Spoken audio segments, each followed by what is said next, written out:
box to go into, I know they got another game against Essendon during the week, but another box to tick before going to finals just gives you another bit of belief, because they could be potentially back here in 2 weeks, 3 weeks to play the top side in Adelaide. So it's so important for them not only to win, but to win well and play the ground well. So it's like it's an 8-point game for Gold Coast tonight. 100% it is. Well, that is the subplot of it all that we haven't touched on, is how important percentage is. So we talk about Collingwood trying to hold on to their spot in the 4 with a win tonight. So they're on the same amount of wins as Hawthorn and the Giants, and assuming the Suns beat Essendon on Wednesday, that they'll all be 15-7. So essentially percentage is going to separate them, and right now Collingwood are 123, Hawthorn are 122, Gold Coast 121, and the Giants 115, a little bit further back. So Gold Coast not only need to win tonight, but they probably need to win emphatically if they're to secure a top 4 spot. So doing the numbers, 2% is roughly how many goals? 10-goal win? I tried to figure it out on the AFL Don't look website at during the me. weekend. Do not look at me, Josh Franco. It looked like it was around 20 points. Oh, is that all? That's I doable. think, yeah. Oh, absolutely. So, Yeah, wow. yeah. It's huge. Bigger the better. It's a fascinating round of football, isn't Yeah. it? Yeah, like we're keeping an eye on the Collingwood-Melbourne, and Melbourne are actually going Collingwood at the moment. But imagine if Melbourne knock off Collingwood at Yeah. all. Like, it's a fascinating round of football. Every game pretty much matters. It's just going to be an unbelievable weekend, and you know we're lucky enough to be calling this game for so many reasons. But from a Gold Coast perspective, this is the first time they've got an opportunity to play finals in their history. It is very, very iconic game tonight for Gold Coast. Just a welcome as well to our listeners who joined us on local radio in the Gold Coast from the thrilling finish in the NRL. So Aaron Bryants, Tom Wilson, Dean Brogan, the Premiership Ruckman, and All-Australian midfielder Josh Franco with you as part of the ABC Sport Call. No late changes here. Rory Atkins, the sub for the Power. Sam Flanders, the sub for the Suns. And over at the MCG, it is an absolute thriller. So Collingwood and Melbourne separated by a point in the second quarter. Time on there. And you can hear it on the ABC Listen app through the AFL button, but the Pies are narrowly ahead as they fight for a top 4 finish. Huge night in Adelaide as Port Adelaide prepares to farewell Travis Boak, Ken Hinkley, Chad Corns, Rory Atkins. There's a fair few inside the 4 walls. It sounds like they won't be there next year, but their all-time great, their games record holder, Travis Boak, will be the man of the night. And it's a pretty good turnout considering Port Adelaide's form this year. So a fair few spare seats in the second tier, but I think they're going to get a pretty decent crowd of 35,000 plus here tonight, and a couple of debutants as well. So Harrison Ram and Ewan McKinlay in for Port Adelaide, and we get to see Lockie Goulburn for the Gold Coast Suns tonight in his first outing. The text line across the night, 0437 774 774. That's 0437 774 774. And Brett in Canberra says, "Hey team, Ken Hinkley is an ornament to the game. Thanks for your thoughtful comments. I would love to have him at Carlton." There's been some rumblings that maybe he'd find his way there, although hearing from Chris Davies earlier, maybe he might pip him to that head of football role. We'll wait and see. They both go together. Yeah, maybe they do as a pairing. So, do get in touch across the night, 0437 774 774. All right, give us the down low, Brogues and Josh. Who's winning and why? Look, I can't see Port Adelaide getting over the line tonight, Brogues, and just looking at the list man for man, Port Adelaide, as you said, and we mentioned it a couple of times already, 10 of their first choice players out. They will play on emotion early, you would imagine, but I think the Suns just have too much firepower ahead of the ball in the midfield and behind the ball. I just can't see Port Adelaide getting over the line. No, I can't. They'll be in it till a quarter and a half, but at Gold Coast midfield, it's scary what's going through there, and they'll kick a decent score tonight. And Port Adelaide have been leaking goals fairly easily the last sort of month, so I just hope it's not a cricket score and Port can hold on. But Gold Coast for at least by 20 to 30 points tonight.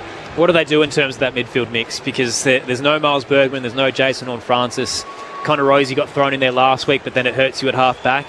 How do you navigate it tonight? Well, once again, talking about Josh Carr gets a look at some of these players.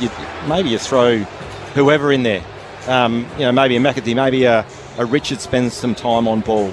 Yeah, I'd like to see that. Yeah. I'd like to see some Richards and you'd like to see, I know this sounds crazy, but like a Kane Farrell or someone that just is around the footy that just gives a different look. But is that throwing the magnets around too much? But Richards 100% I think needs to have a midfield look for not only now but for the future, because most half forwards need to be able to play in the midfield, and he's got speed and he's got some skill, and Moraes as well, I think, needs to get through there. Another player as well is Ewan McKinlay. Had spent a fair bit of time within the first half of the year before he got picked up by Port Adelaide at the Roosters. He's got speed, he spent some time on ball, so potentially throw him in there. You talk about having different strings to your bow, then playing as a midfielder. He's obviously recognised as a small forward, half forward. He's a good pressure player, but he can go through the middle as well. So I'd imagine they'll throw the magnets around a little bit to a degree and just expose some other guys to see what they've got. And we've seen Liddy go through there a fair bit. So he gets his opportunity tonight with obviously Wine suspended for 3 weeks for bumping the back of an opponent. There's just been a lack of chemistry, hasn't there? So, I mean, if you throw the magnets around, it doesn't really hurt them too much because they haven't had the players out there all year. There's been 2 of them that have featured in every game, which is Willem Drew and Mitch Georgiades, and otherwise they've played 38 players this season, Port Adelaide. So, yeah, Josh Carr's going to see what he's working with ahead of next year, but there are a fair few out there tonight who are out of contract. And weirdly, even like a Will Lorenz, who isn't playing tonight, he's in the emergencies. Like he was playing for his career last week, and I feel like a lot of these players, like your Jed McEntee, Will Lorenz's, they just look a little bit lethargic and almost passengers when there's so much to play for right now. And there's been opportunity for them to really grab a spot, hasn't there, over the last probably 2 months. And, you throw Finlayson in that mix too. He's not out there tonight, so you could pretty much guess where that's heading. Yep. But, yeah, look, it's an opportunity to see some kids around the football tonight. And why not put a kid on rail tonight and go stand next to him for a quarter and see how hard it is. But he might destroy the kid. That's the problem. But this is all about learning. And I once played my first game, and I was against Jeff White, who's the All-Australian ruckman, and Choco goes, "Go and jump against him and see how you go." And boy, did I realise how quickly how far I was off it and where I needed to get to. But we'll see how we go. Nice moment here at the Adelaide Oval as Travis Boak heads out to the middle to do the coin toss. Connor Rosie, the skipper, but Trav was the captain for 6 years at the Port Adelaide Football Club and now gets one last chance to be part of the coin toss. He's out there alongside Noah Anderson in the build-up to Port Adelaide and Gold Coast for Friday Night Football on ABC Sport. And would you know it, he's won as well. Port Adelaide will be kicking to the right-hand side of your radio dial. The Riverbank stand ends. Travis Boak in game 387, his final here at Alberton Oval. Let's head downstairs to Josh Muddy for some conditions ahead of the bounce. Thank you, Aaron. What a nice moment that was, and Travis Boak certainly reading the script there by winning the toss, wasn't he? There's a really nice crowd building in here as the Power fans sing the Port anthem for the very last time in front of Travis Boak. A great energy every single time he's been up on the screen. There's been a huge applause for a player who's just universally loved around the league and absolutely certainly here at Port Adelaide. And the conditions are pretty good. It's a good night for footy.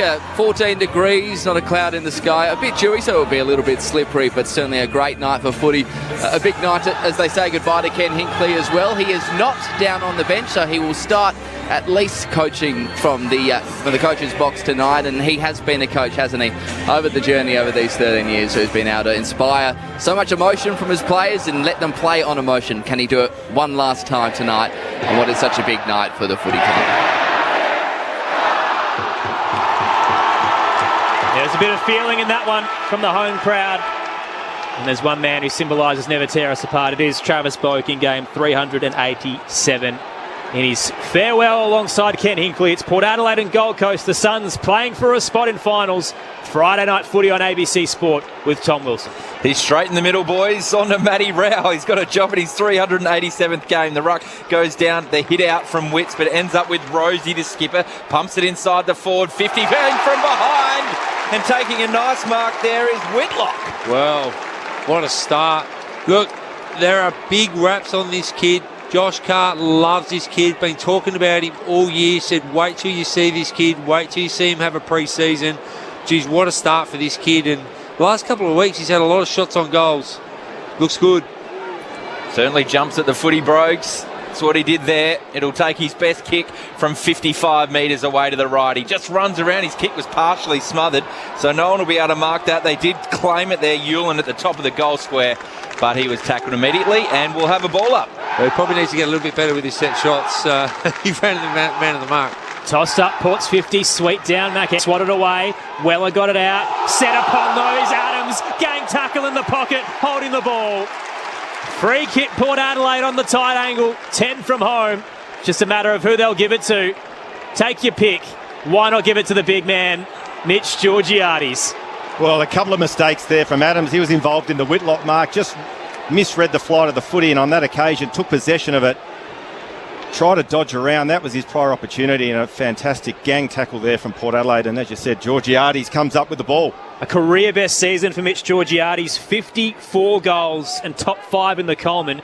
He's had a consecutive game streak scoring goals of 21. The only player better than him, Ben King, who he faces tonight. Mitch Georgiades from 25 out, comes in on the tight angle and hits the post. Just drove it straight into the right-hand upright. And a minor score to get us underway. Port one behind. Gold Coast yet to score. 2 minutes in here at the Adelaide Oval for Friday Night Footy on ABC Sport. So Gold Coast bring it out through Mac Andrew. He's got it at left half back. Kicks down the line towards the wing. Playing in front was Aaliyah. Shoved underneath. Play on, says the umpire. But the umpire, who was further afield, about 50 metres away, picked up that free kick. So a chop of the arms in the end. And Aaliyah goes towards the logo and finds Rosie. Switches on. And Ram's going to get his first touch in footy. Grabs it at centre half back. Goes inboard. Zerk Thatcher's got it. It's just defensive side of the centre circle. Gold Coast worked back well. A risky kick towards Jones, but his arms were chopped and he wins it. And he's got a free kick in the centre circle. Lockie Jones looking for options. He darts left, darts right, finally spots someone at left half forward. Farrell has floated into space. Mead now drives it low. Darting across was Hewlin. Cuts it off, knocking it in the path of Powell. Exiting kick for the Suns. Bounces into territory. Tracking it was Ainsworth. Wrapped up in the tackle. Handball popped out. Up towards the logo. Rao full burst. Met Connor Rosie heavy. Nice little bump there. All fair. And they hit the deck. Willem Drew becomes the tackler. Will get a ball up close to the attacking edge. Almost sense Port Adelaide at the moment, Brogues. They're just hesitant to kick long inside their forward 50, looking to kick mark their way and looking for an opportunity to enter their forward 50 with a bit more method. So Butters was bursting through, but it was grabbed by Fiorini, but his kick inside the forward 50 was intercepted by Jones. He gets it to Butters to burn Jones via handball through the centre square, over the top to Richards. He missed the target of Whitlock, but found Liddy. Whitlock gets another opportunity from 40 metres out. He had a few options, but he unloaded and sprayed it away to the right. Minor score. Port Adelaide go to 2 behind, almost 4 minutes in. Josh Money on the boundary.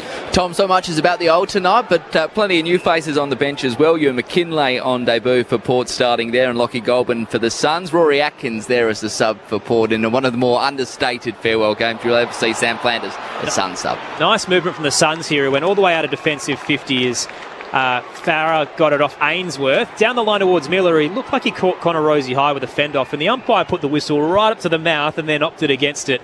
Let the ball be escorted over the right-hand forward flank in front of the Wanganeen stand. So Port by a couple of points, tossed in. Witt's down, ricochets out. Fiorini heads inside 50 for the power. Good body work from Farah as he edges off Aaliyah, but may have been trotted on in the process. He looks a little sore, Jai Farah, but will get his set shot. 20 out. Wanted to move it off, seeing as he was quite proppy. Handed it to Long, but wasn't on his line, so we'll have to go again. Tell you what, just looking at the replay of that, I don't know footy. I know the rules change all the time, but that was 2 hands in the back on Aaliyah. Momentum went forward and he marked the ball. Umpire was in perfect position. If that's not pushing the back, I don't know what is. I think it's almost like a basketball screen now where you have to have your feet planted. So I think Farah was in the spot and pushed Aaliyah to hold his space. But yeah, it didn't look right, did it? No. Jai Farah crosses the paint of 50. It's a hard strike and wide right. Minor score. Port Adelaide leads Gold Coast 2-1. 5 minutes into the opening term on ABC Sport with Dean Brogan and Josh Franco. There's an old saying in basketball, the ball doesn't lie when there's a bad decision. But Jai Farah's just got to kick them. You're on the road. It's an important game. You're 30 metres out of the pocket. You've got to split the middle on those. So Zerk Thatcher works it to Ram. Getting a bit of the footy here. He's got it in the right half-back flank. Gets it to the quarterback in Farrell. He switches the play now further afield to Mead. He's on the left half-back flank for Port Adelaide. They lead it by a point. He's been asked to play on by the umpire, but Gold Coast are just zoning off him. So the switch is back on to Ram.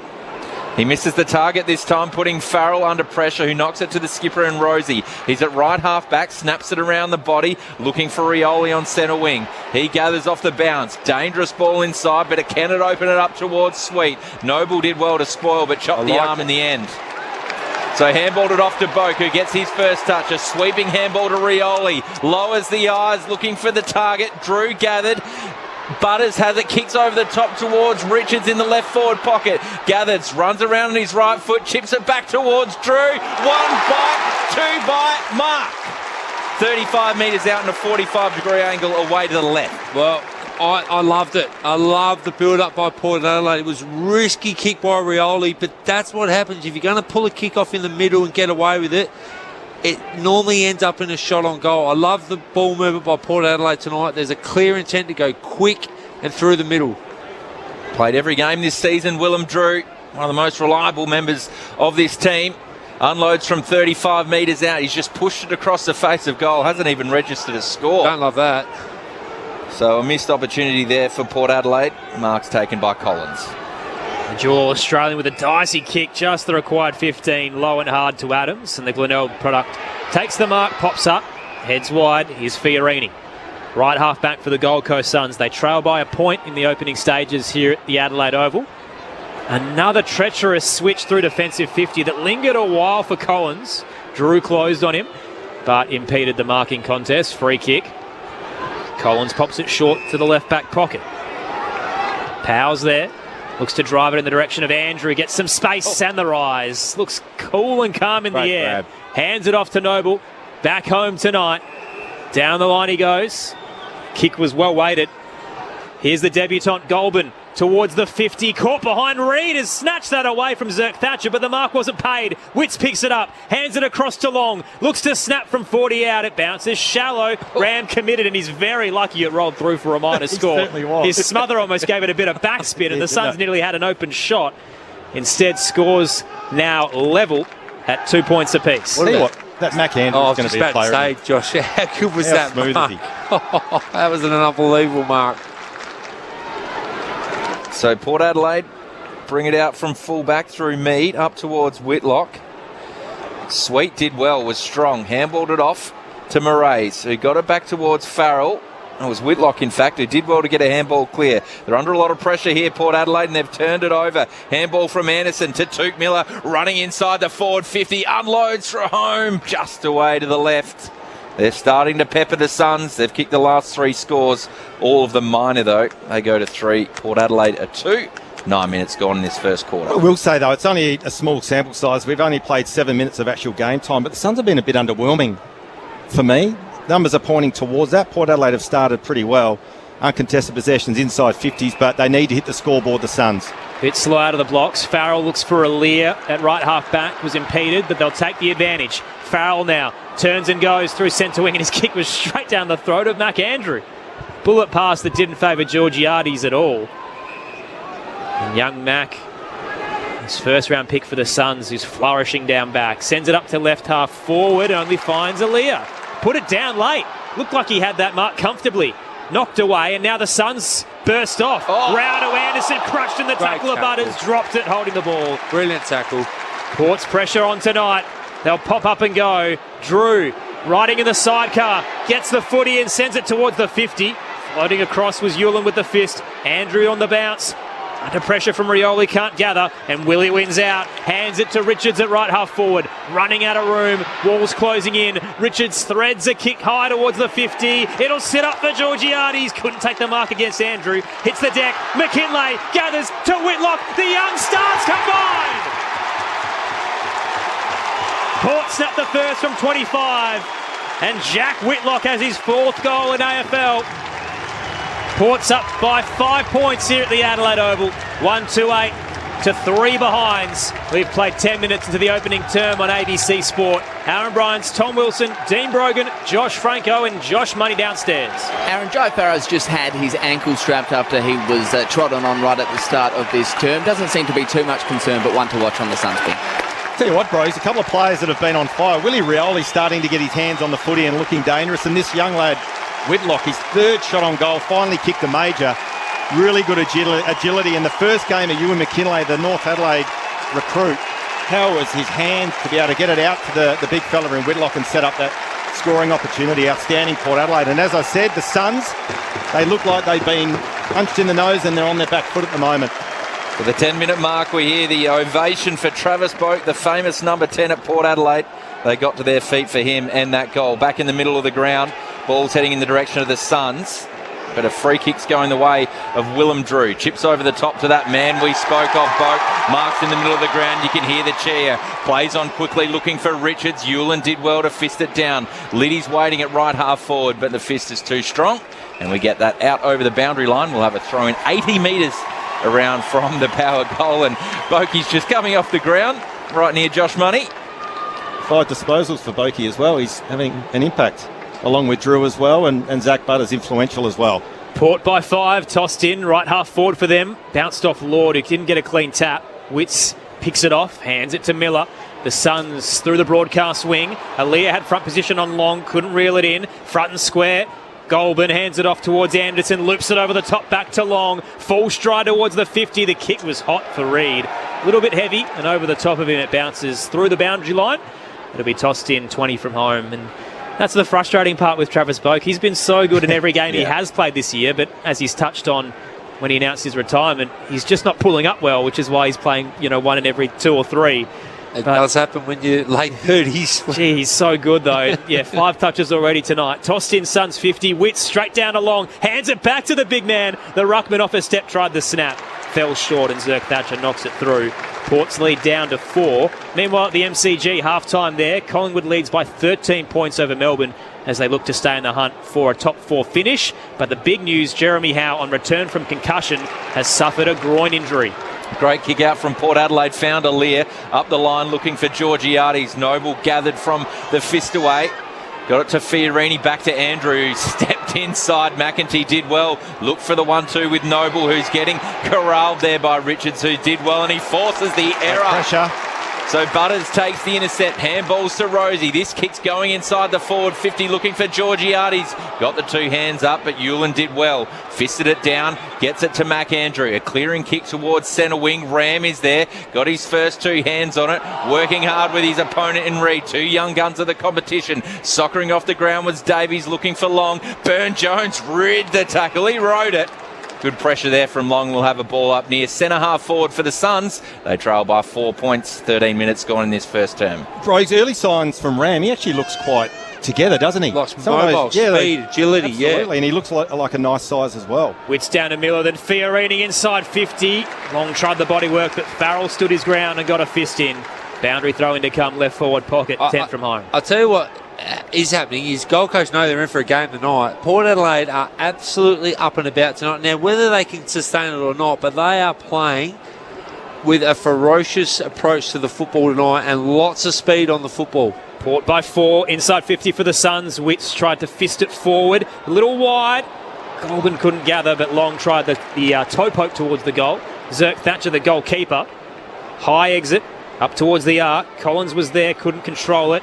Another volley off the deck, a hack from Connor Rosie that found its way towards Powell in the centre square.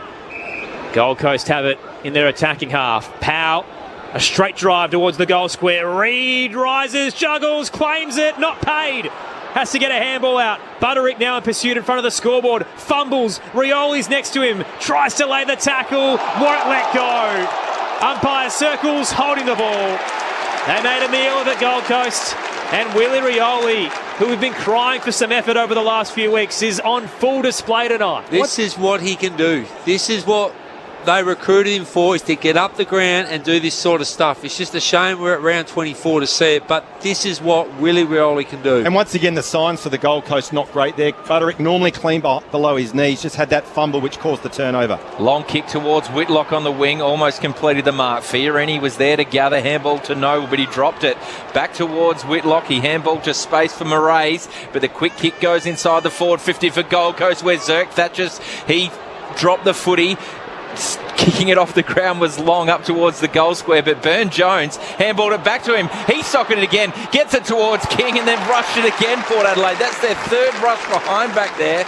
Doing very well on the last line of defence. That's a fifth behind, I should say, for the Suns. Port Adelaide, a 1-2-8, 15 and a half minutes gone. Tell you what, that kick off the ground from Ben Long, again, that was outstanding. That was Premier League stuff. Very creative. It was. But the Suns just can't find a way through. Port Adelaide, a brick wall on the goal line. 5 behinds for the visitors, who are playing to lock in finals for the first time in their history. Farrell. Probably not the kick. Awkward exit up towards centre half back. Rioli had 3 around him, pinballing off a couple of bodies. Hewlin gathers but gives it away. Handed it straight to McEntee. Port now on the slingshot. McKinlay to Rioli. Toes it up towards half forward. Collins under pressure. Whitlock tries to force the turnover. Collins too clean. He links up with Noble. Heads to the eastern side. They have the numbers here, the Suns. Weller takes it, just misses Butterick. Puts him under a bit of pressure. Did well. Loops it to Miller. Screws the kick in board. Reid one-on-one. Beats Alia. This time the mark is paid. And Ethan Reid will have a set shot. 20 out, slight angle to the right. Tell you what, this Ethan Reid is going to be an absolute star. Really good mates with my middle lad, actually. They played junior footy at the Burleigh Bombers, and he was at Palm Beach, so they did play a bit of junior footy together. 6 foot, whatever he is, runs a sub-6 2K, and he has leg speed to burn. So he is definitely going to be a player of the future, this Ethan Reid. 17 goals this season. The first round pick from a couple of years ago. 202 centimetres. Big Ethan Reid strikes in front of goal. Dead straight to the northern end. And the Suns finally have their first major, and they claim the lead as well. 1-5-11 Gold Coast to Port Adelaide's 1-2-8. Third lead change of the night as we close in on time on in the opening term. Your experts for Friday night footy on ABC Sport, Premiership ruckman Dean Brogan and All-Australian midfielder Josh Franco. Well, it's been a hot start really from Port Adelaide to set the tone, but Gold Coast just settled a little bit. The win off half-back from Collins was fantastic. It was a clean ground ball. He switched the ball out to the far side, and that's where Gold Coast got out and got on the outside of Port Adelaide. And like you said, Josh, this Reid kid looks, he's 202, and, you know, what'd you say, runs a 6? A 2K in under 6 minutes. Gee, that's quicker than what you used to, isn't it? Yeah. You know, like they're just freaks of athletes now, and now he goes into the ruck. They got some talent all over the park, Gold Coast. So back in the middle of the ground, Reid almost beats Sweet there, goes in for a second effort, topped the ball, and it was gathered by Boku. Handball to the skipper in Rosie, who kicks around his body up to left half forward for Port Adelaide. There's a free kick that's been plucked, going the way of Joe Berry. It's got to get it back to him before they can play on. He's about 65 from Port Adelaide's goal. Just allowed Gold Coast to get back into the forward line, and he kicks out towards the pocket towards Georgiades, who fists it out over the boundary line. We'll have a throw in 35 metres around from the power goal. They trail by 3 points. Just an interesting one to watch on Alia. They've playing him from behind a bit, and they've been able to shove him under the ball a little bit throughout the night, and that's how Reid was successful there. Tossed in, Port by 3. Sweet double tap. He was looking for Berry, was a little wide on the bounce, and it rolls back where it came from, so we'll try again. Shout out to Simon and Dean on the York Peninsula, who've texted in on 0437 774 774 and said the weight of the support of the Western Bulldogs fans might be too much for Port Adelaide. It is a big night for the Dogs. If Port win, the Suns could be the team to miss out. They've still got the Bombers to come. Tossed in, Rao tackled by both. He's been everywhere in this first quarter. Adams slides in on top of the footy. Port gang tackle, he's got to get it out. Extracted towards centre half back for the Suns. Lockie Jones wrapped up in a quick tackle. Goulburn's been everywhere, this debutant, the academy product. Forces a ball up on the paint of 50, true centre half forward. Tell you what, Matt Rao dodged a massive bullet there. Thought he got prior. Thought it could have been holding the ball there for Port Adelaide. Port by 3, Drew gets it out of the stoppage. Quick kick into the 50. It's bouncing into Paddock. Sliding in was Collins. The slide tackle as he gathered the footy on McEntee. No whistle as they collapse on top of the pill. And we'll get a ball up 30 from home for Port Adelaide. Pressure's been good from Port Adelaide inside their 50. They're getting at them 1-1, not 2-1, where it can allow Gold Coast to get some overlap. It's all 1-1 and locking it in their forward 50. Sweet knocks it down towards Boak. Murray's gathers, but immediately tackled by Noble. We'll have a ball up 15 metres from goal. And what repeat stoppages do, they build pressure, don't they, bros? They build pressure on the opposition, and eventually creating score opportunities for the team that's in their forward 50. And also, it gives you back to set up and reset and get a breather. And like I'm just watching Adelaide now, pointing, directing, orchestrating back there. Sweet knocked it down, but gathered by Davies. His quick kick out towards centre half forward was gathered by Jones. He went to ground. Ball fell out in the tackle, and his hands and knees working hard was long. And then it's fisted up towards centre half forward. We'll have another ball up. Score check at Mackay, the second ODI. The Aussies chasing 278. They're 4 for 130 in the 27th over. You can hear it on the ABC Listen app through the cricket button. Wits down. Drew wrapped up in the tackle from Rao. Without it, they'll take the advantage. Surging away from the stoppage was Rosie. Unimpeded, he kicks long and wide. Collins tracks it back, but didn't take the mark cleanly over the line. So it's going to be a boundary throw-in instead. Port Adelaide get away with one and will be in a dangerous area inside 50. They lead by 3. So Rosie's flying shot on goal went across the face. Boundary throw-in, knocked down towards Rioli, who's tackled without it. Play on, says the umpire. On his hands and knees was Berry, working hard. Sweet picked it up. Handball towards Rosie. He's trying to find his right foot. Has to go to the left. Dangerous ball to the top of the goal square. Running back was McKinlay. Fisted away there. And it's going to be a tackle at the top of the goal square. McEntee actually got it away just in time. McKinlay! That's got a 720 holding the ball. And it's been kicked away. He's going to have a shot from 15 out, but will he be marched forward for a certainty?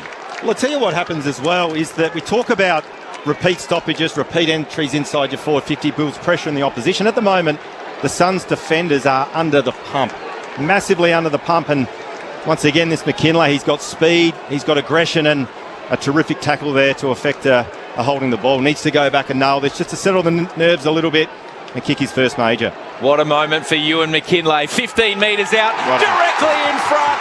He's got his first in footy, the mid-season draftee. Something to crow about for the Rooster. And Port Adelaide go back in front. 2-2-14, Gold Coast 1-5-11. 23 minutes gone first term. Well, I think that's his first kick in AFL. I think he's joined the first kick, first goal. I know he's had a couple of possessions, but is that his first kick? First kick, first goal. Welcome to the club, young man. I'm in that club, by the way. I was about to say, I thought that's why you brought it up, Brokes. But no, Josh, you're 100% right. Port Adelaide's pressure in the forward half 50 is unbelievable. They are at Gold Coast and getting repeat stoppages, which is putting Gold Coast under severe pressure. So when they go to exit, there's nothing. And then they tackle hard Port Adelaide, and there should have been 3 or 4 holding the balls before that decision. So their pressure in the forward half is elite. And you just wonder, where's this been all year? 4 lead changes, time on in the first. Port Adelaide by 3.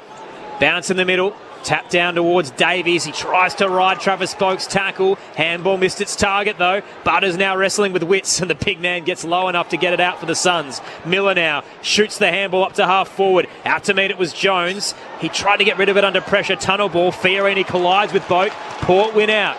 Long kick up to right half forward from Burn Jones. Trying to juggle it. Ward couldn't take the mark. Hits the deck and Noble is there to pounce. Hands it to Andrew. Now Miller and the Suns with the chain through the middle. Davies up the spine, up towards half forward. Good kick. Finds Sexton at the attacking edge. Turns, spots a target in the pocket. Early whistle, just as the boot hit the ball in the scoreboard pocket. There's a holding free kick that will go Gold Coast's way, and Ben King is going to receive the footy. Well, I've got to say, I didn't see it. I just looking at the replay too. It was out of screen, but tell you what, Alir, he'd be pretty angry, wouldn't it, at the moment? Get the push in the back from Farah in the first 5 minutes of the game, and then once again on that occasion a free kick paid off the ball for another shot on goal for the Suns. Very early call. It was, wasn't it? Yeah. He's had a dirty opening quarter, Alir earlier. Here's the replay now, and yeah, it was as soon as Ben King started his stride out of the goal square that Alir panicked and stuck an arm out, grabbed the jumper. Tom, you look a bit confused. I'm with you. Saw the replay. Big Ben King, career best season because he kicks so well. Slides it through from 20 out, and Gold Coast back in front. This lead seesawing at the Adelaide Oval. The Suns up by 3, 2-5-17 to Port Adelaide's 2-2-14. Friday footy on ABC Sport. Tommy, you called him before with Alir. He likes to play in front. he's a defender that plays 5 metres in front of his man. So when there is a turnover at half-back, which there was then, and it goes quick, he gets lost. And when you get lost as a defender and you play in front, you look behind and you do a little grab to try and find your man. And that's what the umpire saw. I know it was ticky-touch. I saw the looks on all our faces with that free kick. But when you play 5 to 10 metres in front of your opponent, when there is a turnover, it is really hard to locate your man, and you do scramble to find, and when you scramble, you hold. And that's what Aliir, if you're going to get Aliir, that's how you get him. Buddy Franklin would have kicked 3,000 goals. Back in the middle of the ground, knocked down by Witts, bursting through was Miller. It's Miller time. He kicks inside the forward 50. Come on. Pushed when he kicked, apparently. They're getting a good run at the moment here, the Suns, but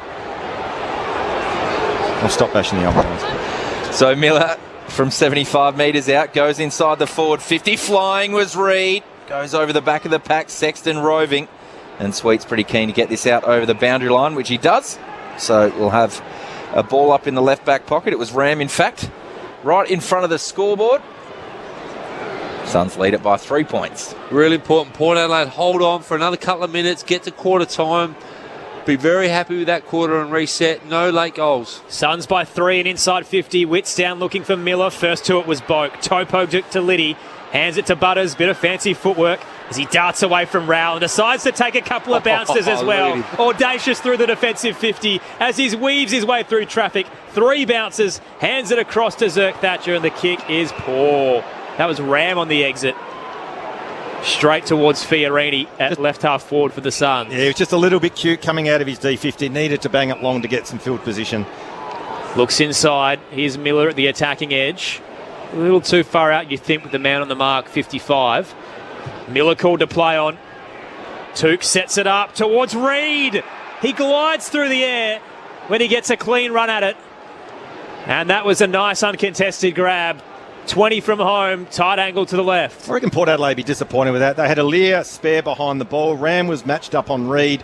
Just didn't get anybody on Ethan Reed. Allowed him to jump at the footy, and Aliir was unable as the extra to impact the aerial contest. And it was a handover. Mead's man came and blocked. Experienced defenders hand that over. The first game, he just got a little bit lost, but he'll learn from that. That's why he's out there tonight, to learn. Ethan Reed comes in. It starts right and no angle. Dead straight through for a minor score on the right-hand side. Gold Coast up by 4 points at the 28-minute mark of the first term. Friday night footy on ABC Sport.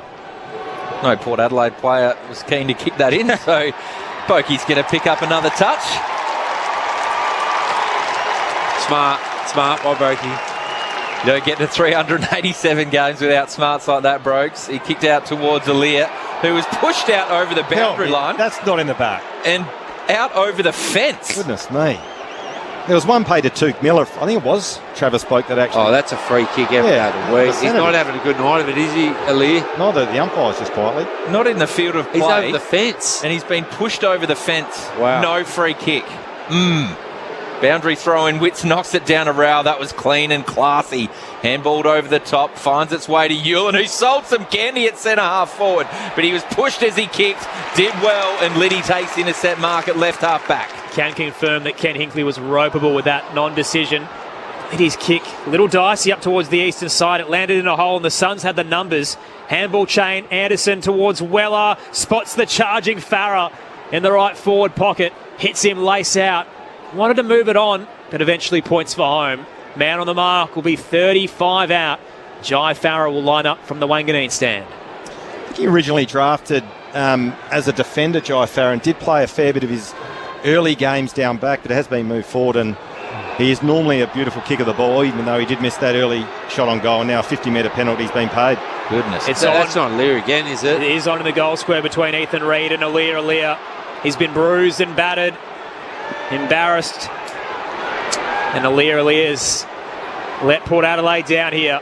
Jai Farah will be marched in, top of the goal square, late towards quarter time on a big night for Ken Hinkley. He would hate this. Farah comes in on the siren to put the Suns up by 10. They flipped the script after Port led early. We had 5 lead changes But the Suns are on top of the first change. 3-6-24. Gold Coast leading Port Adelaide 2-2-14. The goal scorers at the first change, Farah, King and Reid for the Suns. And meanwhile for Port Adelaide, the debutant McKinlay and Jack Whitlock in his 4th game in the teal. It is great to have you with us as part of this doubleheader on Friday night over at the MCG. Third quarter underway as Collingwood look to stay in the hunt for a top 4 finish. They lead Melbourne by 13 points. You can hear it on the ABC Listen app through the AFL button. And it's all at stake tonight for the Gold Coast Suns. If they lose this one, they've got to beat Essendon on Wednesday. If they win, they lock in finals football. Just had a look at the replay, and Aliir gave Ben King a bit of a left jab to the solar plexus, so he might have something to answer. Might be a fine coming his way. Expensive night for Aliir, who's... Bit of frustration, I think. That 3 kicked on him. He's had a very difficult quarter. And the man of the night, Travis Boak, 7 touches in the opening term in game 387. The text line, if you want to get in touch, is 0437 774 774 as well. It is great to have you with us on ABC Radio, News Radio, Sport Digital and the ABC Listen app for Friday Night Football on ABC Sport. Hi, I'm Corbin Middlemass. And I'm Ed Cowan. He played Test cricket for Australia. And Ed Cowan gets his first Test match century. And he commentates the cricket. Stark tries again. He rocks him straight through him. Together, we're giving you your weekly cricket conversation. We're pulling apart the biggest stories in the sport and delivering them to you each and every week. It's called the Grandstand Cricket Podcast. Find it on the ABC Listen app.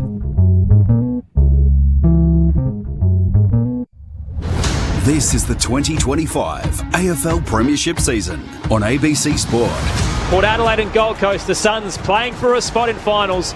Friday night footy on ABC Sport. Hands it to Richards at right half forward. Running out of room. Walls closing in. Richards threads a kick high towards the 50. It'll sit up for Georgiades. Couldn't take the mark against Andrew. Hits the deck. McKinlay gathers to Whitlock. The young stars combine. Port snap the first from 25. Heads to the eastern side. They have the numbers here, the Suns. Weller takes it, just misses Butterick. Puts him under a bit of pressure. Did well. Loops it to Miller. Screws the kick inboard. Reid one-on-one. Beats Aliir. This time the mark is paid. And Ethan Reid will have a set shot. He is definitely going to be a player of the future, this Ethan Reid. 17 goals this season. The first round pick from a couple of years ago. 202 centimetres. Big Ethan Reid strikes in front of goal. Dead straight to the northern end, and the Suns finally have their first major. And it's going to be a tackle at the top of the goal square. McEntee actually got it away just in time. McKinlay has got a 720 holding the ball, and it's been kicked away.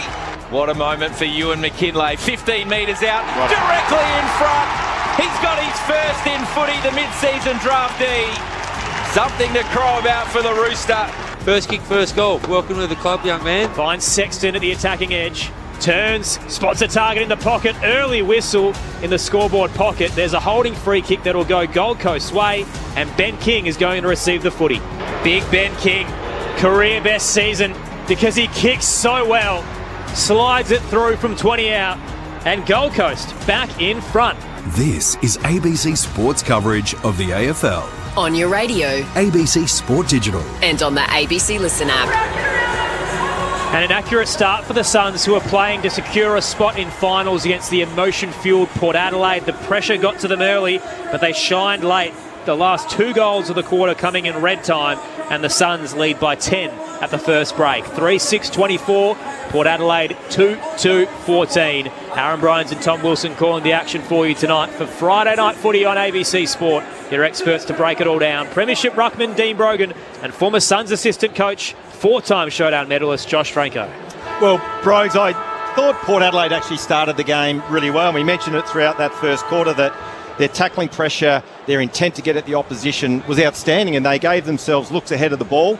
Inside their forward 50, that you sort of sensed that the speed and the pressure around the ball was able to create repeat stoppages, and off the back of that, they were able to hit the scoreboard. But then Gold Coast started to work their way into this contest. They looked dangerous every time they went forward. King's looking dangerous, Ethan Reid's looking dangerous, and you just sense the class of the Suns is starting to come to the fore at the moment. Yeah, no doubt. The sting out of the game, Gold Coast settled probably the last 10 minutes of that quarter, and they started to win some ball off half back, and their ball movement was quick, it was sharp, and they got really good looks inside 50. And unfortunately for Port Adelaide, a couple of red time goals really hurt them in the end. But nine scoring shots to 4 says a little bit. But tip my hat to Port Adelaide. Their pressure was really good for the most of that quarter, but it's really hard to sustain when you've got a lot of young kids out there tonight.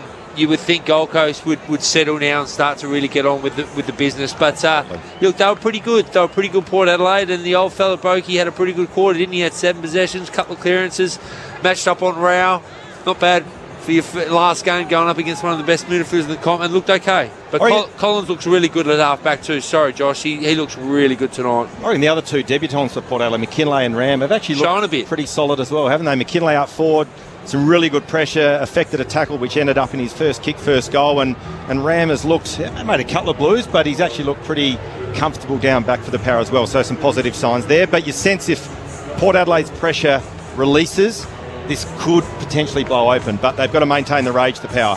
McKinlay and Ram, 2 of 5 players tonight for Port Adelaide who are out of contract, arguably playing for their careers in the final home game of the season for the Power as they look to honour some retiring greats, Travis Boak and their longest-serving coach, Ken Hinkley. The Suns by 10. Second quarter underway on ABC Sport. Jordan Sweet to do battle with Jared Witts. Nice bounce in the middle, both rucks stay down. Sweet won it, looking for Rosie. Knocked away from Anderson and he gathers. Hands it to Butters, then Drew. Turning through the eastern wing. Blew it past to Rioli. They want to keep moving the footy. He sweeps the handball to Butters. Back to Rioli. They've put themselves under pressure here. The Suns smell blood. Rosie back towards Butters. Has to bang it towards the 50. And they're set up. Collins tried to take the chest mark. Diving back was McEntee. He panicked, Collins. Put it down. Made amends. Hands it to Hewland. Has the footy now on the eastern side. Shoots the handball across to Adams, and he launches a high barrel up towards the 50. Converging on it was Farah and Aaliyah. Off hands, Rao head over the footy at left half forward, couldn't gather. Picked up by Sweet, and he turned into a strong tackle from Tuke Miller. Half his size and still managed to latch on. So ball up at the corner, the left-hand corner of the centre square, Gold Coast side. Anderson just dribbled a kick forward, didn't get into the inside 50 for the moment, where Butters gathered. He turned into a tackle, slung to the ground. Drew trying to soccer that one off the deck. Powell's there as company.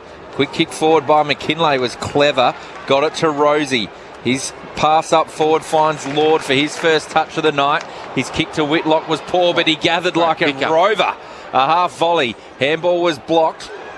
And ball's in dispute. On his hands and knees there was Berry.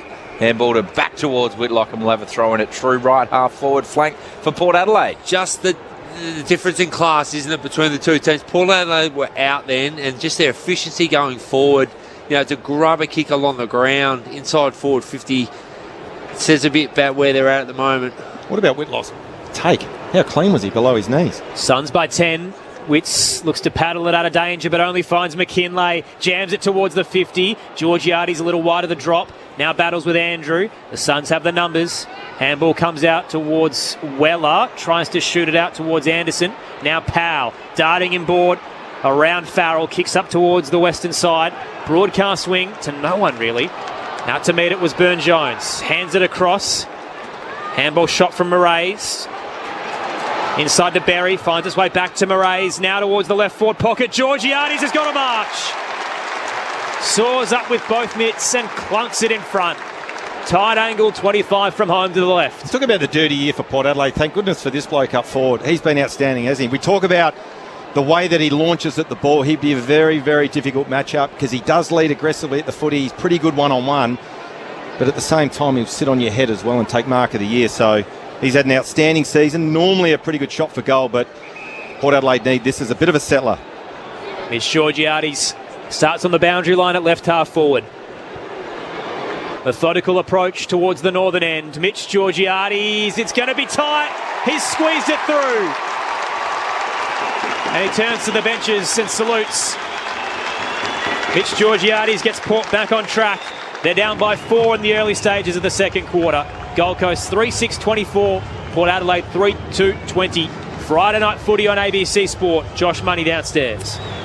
Yeah, Aaron Travis Boak enjoying a much-earned break on the bench after his hot start to this game. It was really interesting talking to his long-time teammate, Ollie Wines, who unfortunately suspended for this one tonight before the game. And I just asked him, where would you be in your career without Travis Boak? And he just said simply, at another club. So that just speaks to his impact and legacy that he will certainly leave on this footy club and right across the league. Right, I often wonder, talking about Mitch Georgiades, when Marshall comes back, I wonder what impact that will have on Georgiades' game next year. Maybe, obviously we'll see, but maybe Marshall plays down back, Josh. Oh, wow. I like you floating that one out there, Dean Brogan, because you've got the coaches up there. Maybe? Yeah, maybe. You've had a bit of that this year, Brokes. No, I'm guessing. I don't know. Jordan Sweet knocks it down, but it's gathered by Rowell, and look at him burst through. Rosie missed the tackle. He takes a bounce, does Rowell, pumps it inside the forward 50. Lear's in the right spot, but he dropped the mark, and he's not going to get the free. That's unbelievable. I'll have to see this again. Oh, goodness. Ben Long gets the free for a hold. This is unbelievable. So our listeners can't see, Cam, but you should. Long didn't even have his eyes on the ball. Front-on contact to It was Aaliyah? front-on contact. Aaliyah was the only one playing at the ball. He got hands to the ball. Free kick Long, 25 metres out. Slight angle to the right, and he slotted it. What has Aaliyah done to deserve this tonight? He is absolutely getting slaughtered by the umpires. Well, there's been 3 direct frees against, and he didn't get the one with the push in the back when he ended up in the 4th row of the grandstand. Staggering. He's going to be channeling Terry Wallace, the former Western Bulldogs coach. He'll feel like spewing up. And he's belted Ben King, so he's probably going to get a fine for that as well. Look, he did have his hand on the shoulder and grab the jersey, but the amount of times that would happen in a game, my God. Well, I'll tell you what, I said Franklin would kick 3,000. He kicked 4,000. That's just ridiculous. Umpires. Even then, I'm laughing at it. You're messing the game I was about to say that, bros. He's laughing. Gold Coast of 4-6-30, Port Adelaide 3-2-20. And a live shot of Ken Hinkley in the commentary box, exploding. There might be some repairs after this weekend. Out of the middle, Davies hands it to Rao, sold him into trouble. The ball did well. Stood up in the tackle, back to Davies, then back to Rao. Port Adelaide just keep fighting. It's tackle city, but the latest is too high. It's on a knife's edge. The crowd's about to riot. What about Rao standing up in the tackle? You just can't tackle this bloke. Free kick, Gold Coast up by 10. Rao plays on, heads towards the 50, sliding low. Was that mark taken by Butterick? Umpire's not going to give it to him. Yes, he is. Yes, he is.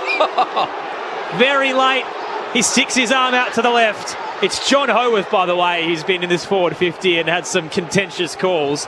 And he's given this one to the Gold Coast Suns. Butterick will take his set shot. 45 out, slightly to the left. What are you seeing?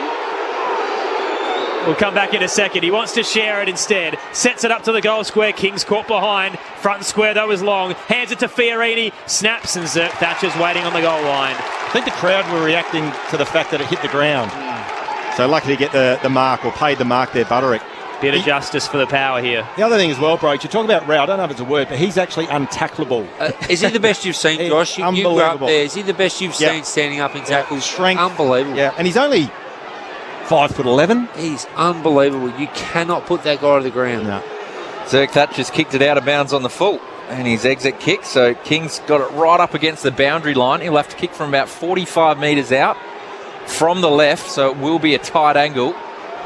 He's barely got enough room for the umpire to straighten up and get on the right angle.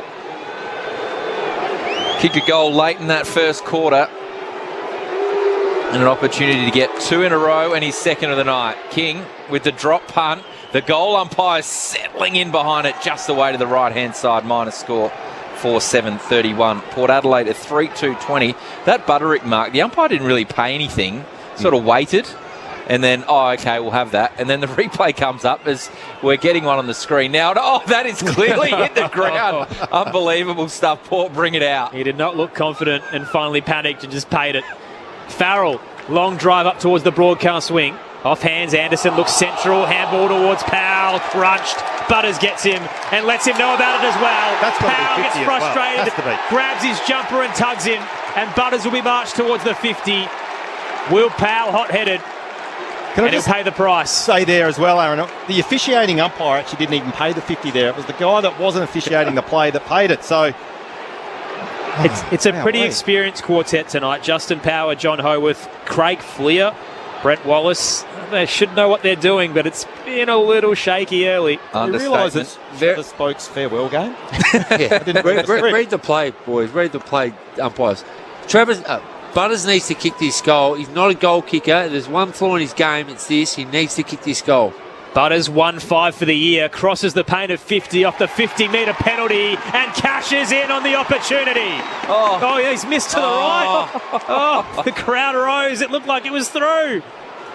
But in all seriousness, as good as what Zach Butters is, one of the top 3-5 players in the comp, just doesn't kick enough goals. It is one weakness in his game that he needs to improve on, that he needs to work on over the summer. How can he hit the scoreboard more? Suns by 10 on ABC Sport. That's got to be 50 as well. That's going to be another 50 against Powell. That's 2 in a minute.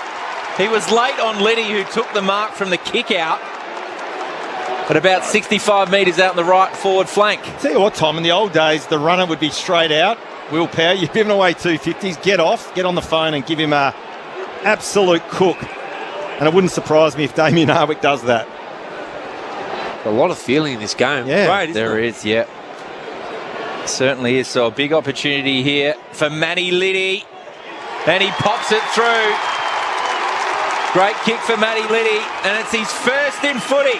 The mid-season draftee. We've had 2 of those tonight for Port. They go to 4-3-27. Gold Coast to 4-7-31.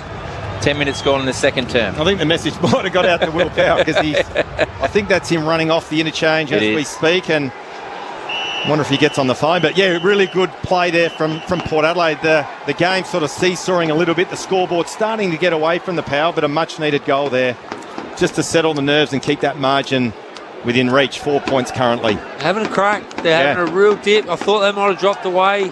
Josh, we spoke about can they keep this intensity.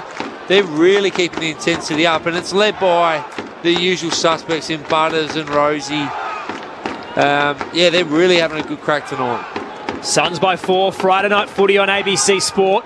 Josh Money downstairs. Will Powell off onto the bench and straight onto the headset. Penny for your thoughts, Dimmer. He's not one to mince his words, Damien Hardwick. Out of the middle, Witts taps it down. Drew read it best. Underground handball to Boak. Tries to slide one past Miller. He knew it was coming, but Rosie cut across and tackled him. Again, a little bit sloppy there from the Suns. Alex Davies, I think it was, just an errant handball straight to Port Adelaide, and they weren't able to cash in on the turnover, though. Tossed up, Witts down. Caught behind, but still won the hit out. Tracking it was Drew. Whistle going the Suns' way. Sweet just wouldn't let go of his opposing ruckman. Big Jared has it. Defensive edge of the square. Across towards Fiorini. Now the wide kick to Hewlin. Down the line he goes up to right half forward. Mark taken far from home by Long. Trying to direct traffic. Port have zoned ahead. There's a leading lane in the pocket, so he'll set it up there. On the march is Ethan Reid. Rises a little early. King behind couldn't gather either. Miller clean at ground level. Hands it back to Fiorini. A scrubber of a kick that works. The worm burner to Butterick. And Davies sprays it on the receive. Had a kick at goal from 30. Misses to the left. Gold Coast by 5. And the live ladder is working in overdrive. Collingwood is down 11 points at the G against Melbourne. Watch that. The top 4 permutations are shuffling. Gold Coast trying to leap in with a win tonight. Collingwood could be out if they lose against the Demons. You can hear it on the ABC Listen app through the AFL button. Jones had a long kick out. Georgiades almost pulled it down, but Murray's roved it and then was immediately tackled. We'll have a ball up on the paint of that centre square out by the logo, outer side of the ground. Witts knocks it down, Boat gathered, handballed off to Mead. Handballed backwards to Rosie. Under a bit of pressure, but he's got Jones for some support. His handball missed the target of Liddy. Mead goes again, trying to keep that in, but they're keen to get that out. Murray's was there. It was actually knocked out on the full by his Gold Coast opponent. They were pleading for a free, but nothing doing, so we'll have a throw in outer side of the ground. Suns are up 10 at quarter time. Now it's just 5. They win tonight. They secure a first ever finals berth. Tossed in. Witts down. Awkward bounce from Miller. Bowled over. Sliding across a beautiful spin from Drew. Hands it to Liddy and then Boak. Another touch. Hacked it down the line. McEntee couldn't gather up against Noble. Rolls towards the wing. Boak there again, in traffic as well. Handed it to Georgiades. Then McEntee, the 5-metre kick up towards Rosie. On hands and knees, pops it back to Boak. Then Rosie again. They're just making it work. Richards now gathers it right half forward. Had a runner. Here's Moraes. He shanked it. It'll roll towards Burne-Jones. 30 out, straight in front. Big tackle by Butterick. Great tackle. And now the foot race is on. The clearing kick tumbles towards right half back for the Suns. Mead picks it up and turns straight into a red ball. Took Miller, full pace, didn't relent and brought him down. Ball up close to the boundary line. Gold Coast by 5. The umpires are very off tonight. I think they're really unsure what decision to pay. So from the boundary thrown is a clearing kick from Gold Coast. Ball in dispute at the logo. Gathering now is Farrell. A clean handball to Drew. The forward line's wide open for Whitlock and he dropped a sitter. Young fella. He was right in front of Collins and he dropped it. It would have been a set shot. Gold Coast gather through Jeffrey at centre half back. He goes the barrel for space. Out in front of Farrell. That's going to be deliberate out of bounds. The barrel in front of Farrell. He'll get the free kick out of sight of the ground.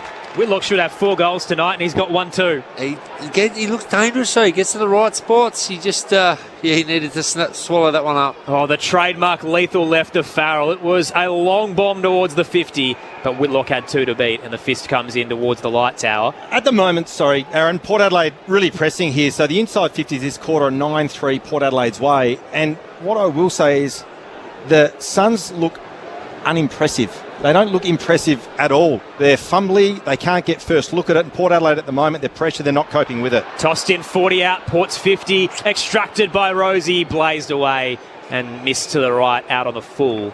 Free kick to the Gold Coast. They're up by 5 points on the text line. 0437 774 774. One listener says, I don't support the Suns or the Power, but the umpiring in this game is beyond reprehensible.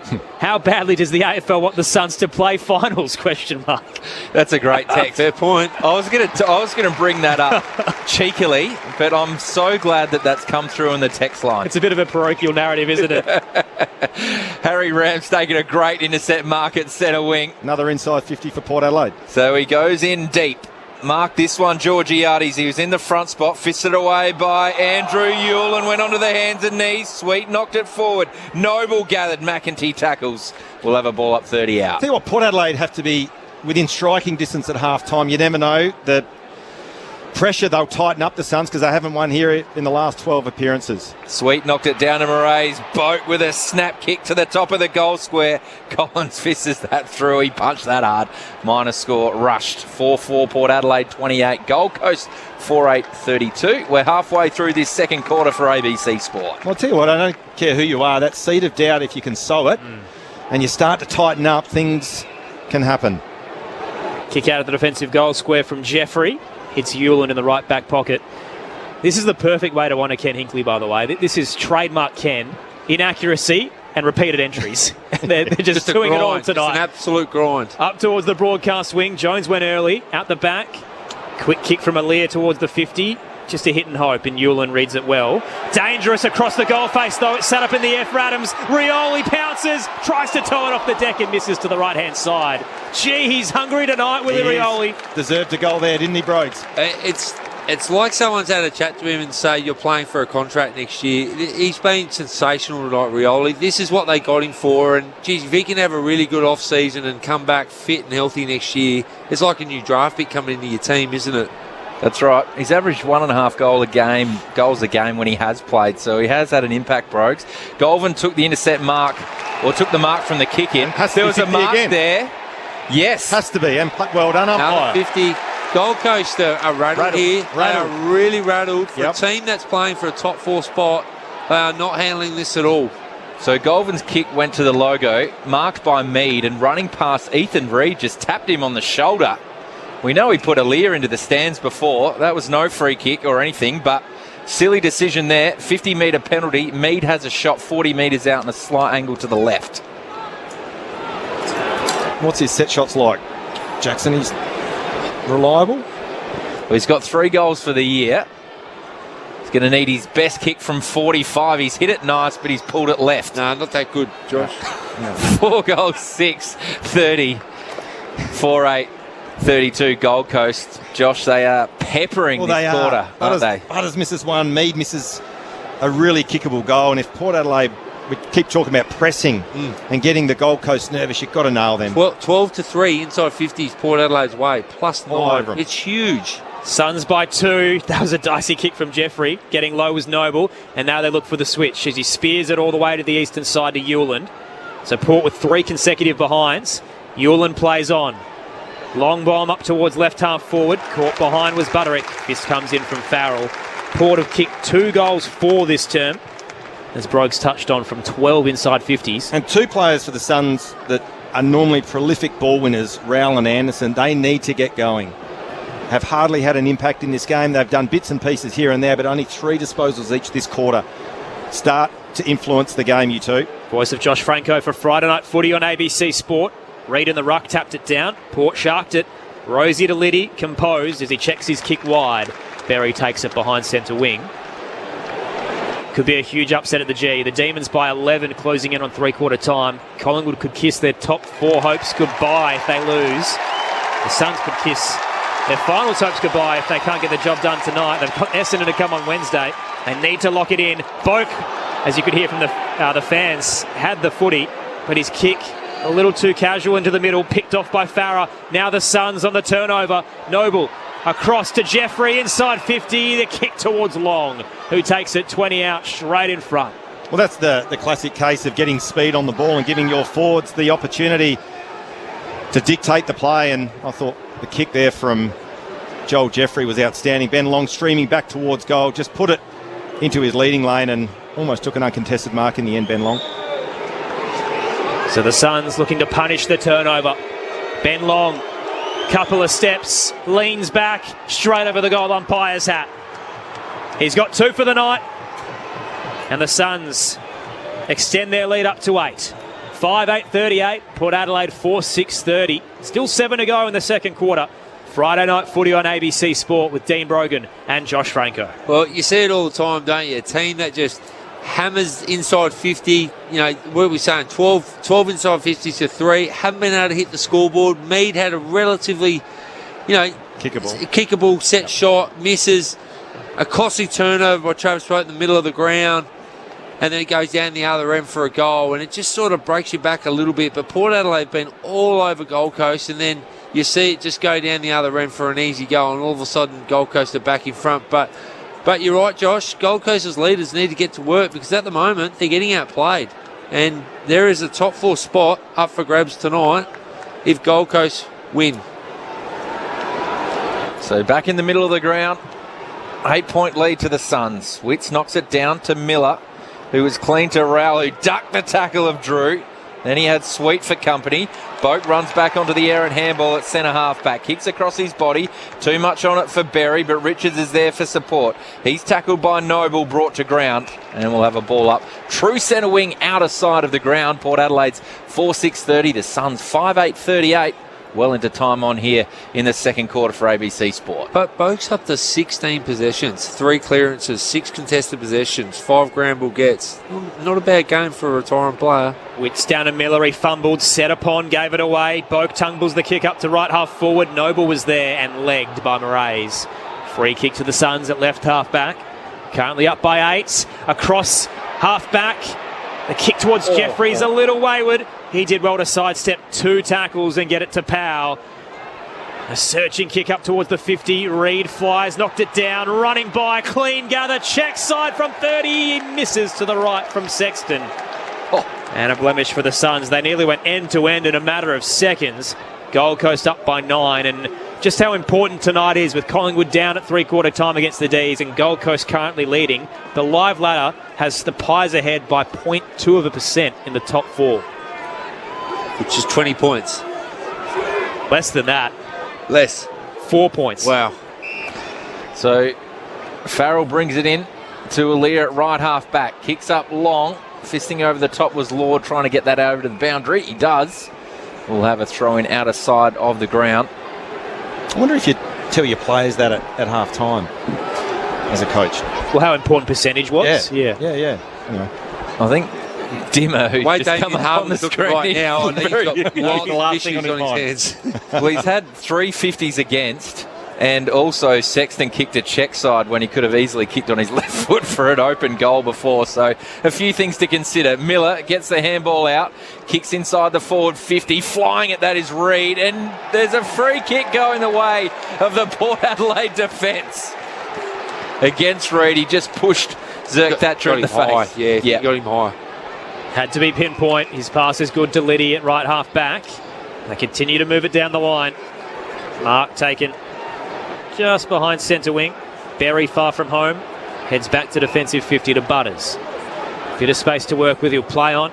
Shoot the handball across. Richards across the half back line. Missed. Farrell. The Suns close in. Picked up. Sexton got it wide to Rao. Good tackle to hold them up. Is that Butters? Zach Butters. Of course it was. To beat a ball, you've got to beat a ball. And Zach Butters What a tackle. finally brought Matt Rao down. Well, I keep saying if he was 6'3" and 90 kilos, he'd be a weapon. God. 45 kick to Mead, who gave it away. Straight down the throat of Reid in front of him. Towards the 50, little low for King. Rao gathers at centre half forward. The pressure forces a turnover. Butters with a beautiful blind turn. Gets out of trouble. Hands it to Berry. Port Adelaide at left half back. And Farrell now through the broadcast wing. Waiting for it was Georgiades. Late to the contest was Adams. Crowd wanted a free kick. Instead it's off hands and over the line. Suns by 9. It's getting heated. Well, it said Matt Rao's untackleable unless you're Zach Butters. Yeah. That was outstanding, wasn't it? So he tackled with his shoulder in. He sort of tried to clear him off with his raised elbow, and he just held on. So brilliant stuff, Butters. The Suns lead it by 9 points. Witts knocks it down. Goes for the regather. Davies bursting through. Clever handball out towards Anderson. And then he tried to sock it off the deck. Farrell's pretty keen to let this one get out over the boundary line, but his opponent, Butterick, kept him in. It falls out in the tackle. Anderson kicks up inside the forward 50. King! That was strong. Marks 20 metres out directly in front. I'm not sure who was on the direct opponent for King then, but was it? There's young Ram. Young Ram was it. I reckon he'd be a little bit annoyed with Kane Farrell on that occasion. Just needed to hold the ball in or somehow manufacture a boundary throw in. Just released it. The ball became live, and then it was a one-on-one, and Ben King too smart, too strong, too crafty. They just burst forward, the Suns. And King can capitalise. 25 metres out, directly in front. Big Ben knocks it through for his second. Back-to-back goals for the Suns. And they extend their margin to 15 points. They're 6-9-45. Port of 4-6-30. 26 and a half minutes gone in the second term for ABC Sport. Just looking a little bit more dangerous when they go inside 50, isn't it? Just the class of their tools and the class of the way they kick to their tools inside their 50, Josh, just look a little bit more classy than Port Adelaide. No doubt Port Adelaide are having a crack. They're tackling well, their pressure's up, they're really into the game, but it's just a difference of class at the moment. When Gold Coast go forward, they look like they're going to score every time, whereas when Port Adelaide go forward, it's a hack ball forward, it's pressured, it's along the ground, it's a bit scrappy, and Gold Coast just starting to flex their muscle a little bit now, but geez, Port Adelaide really taking it up to them, and they've had to force Gold Coast to play at their best. And just a couple of key moments as well. We talked about the Travis Boak turnover. Kane Farrell on that occasion just had to hold the ball in and force the boundary throw in or a ball up. So just some little mistakes at key moments. Suns by 15 out of the middle. Rao wrapped up by Rosie holding the ball. Picked it up. Immediately got tackled. Couldn't really make a genuine attempt, and in the end is pinged. They're going to get a 50 here, surely. A little bit of afters as Sweet is brought to ground in a wrestle with Davies. Rosie just wants the footy so he can go. Rips it away. Sure what Alex Davies was thinking there. Gave the Suns some time to get back. Risky. Just held up here. I think the free kick's got to go to Jordan Sweet as a result of the issue with Alex Davies. So Connor Rosie's been waiting an eternity to take his kick, but he's going to have to give it to his ruckman. And handball straight back to Rosie. Here it is. Connor Rosie arcs around in the centre square towards the 50. Georgiades tried the sit, couldn't take it. Rioli surging by, but ran into his teammate. Ball went out towards the Suns. What was Jackson Mead doing? What a tackle. Who was that? Good wrap up, holding the ball. McEntee.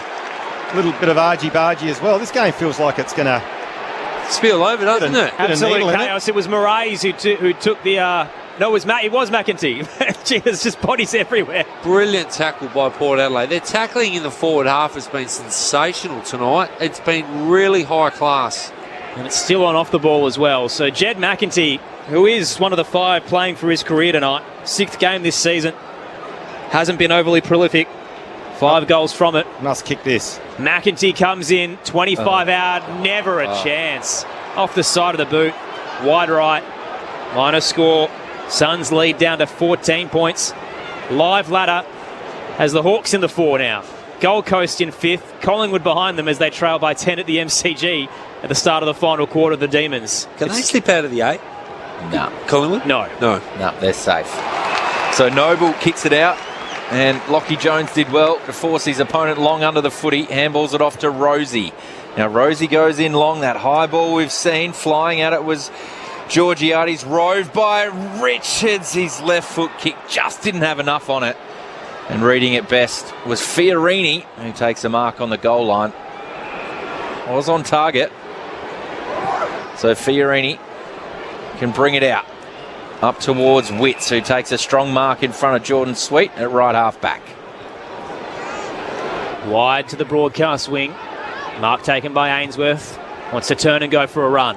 Close to the benches. He'll drive it up to right half forward. Nearly landed in the lap of Farah. They'll get the free kick anyway. Ethan Reid wants to take it. Not on his line. Thought about the dish towards Ainsworth. Looks him bored. Kick had to be tight and hard as he drilled it towards Rao. Nearly got closed on in by McEntee, but takes the mark mid-air. Matty Rao. Suns up by 14. Rao towards the right forward pocket. Body work by Reid. Edged his opponent underneath it. Ball hits the deck. Miller front and square. Went for the tumble kick. And the dribble is through on the the left-hand side, rather, for a minor score.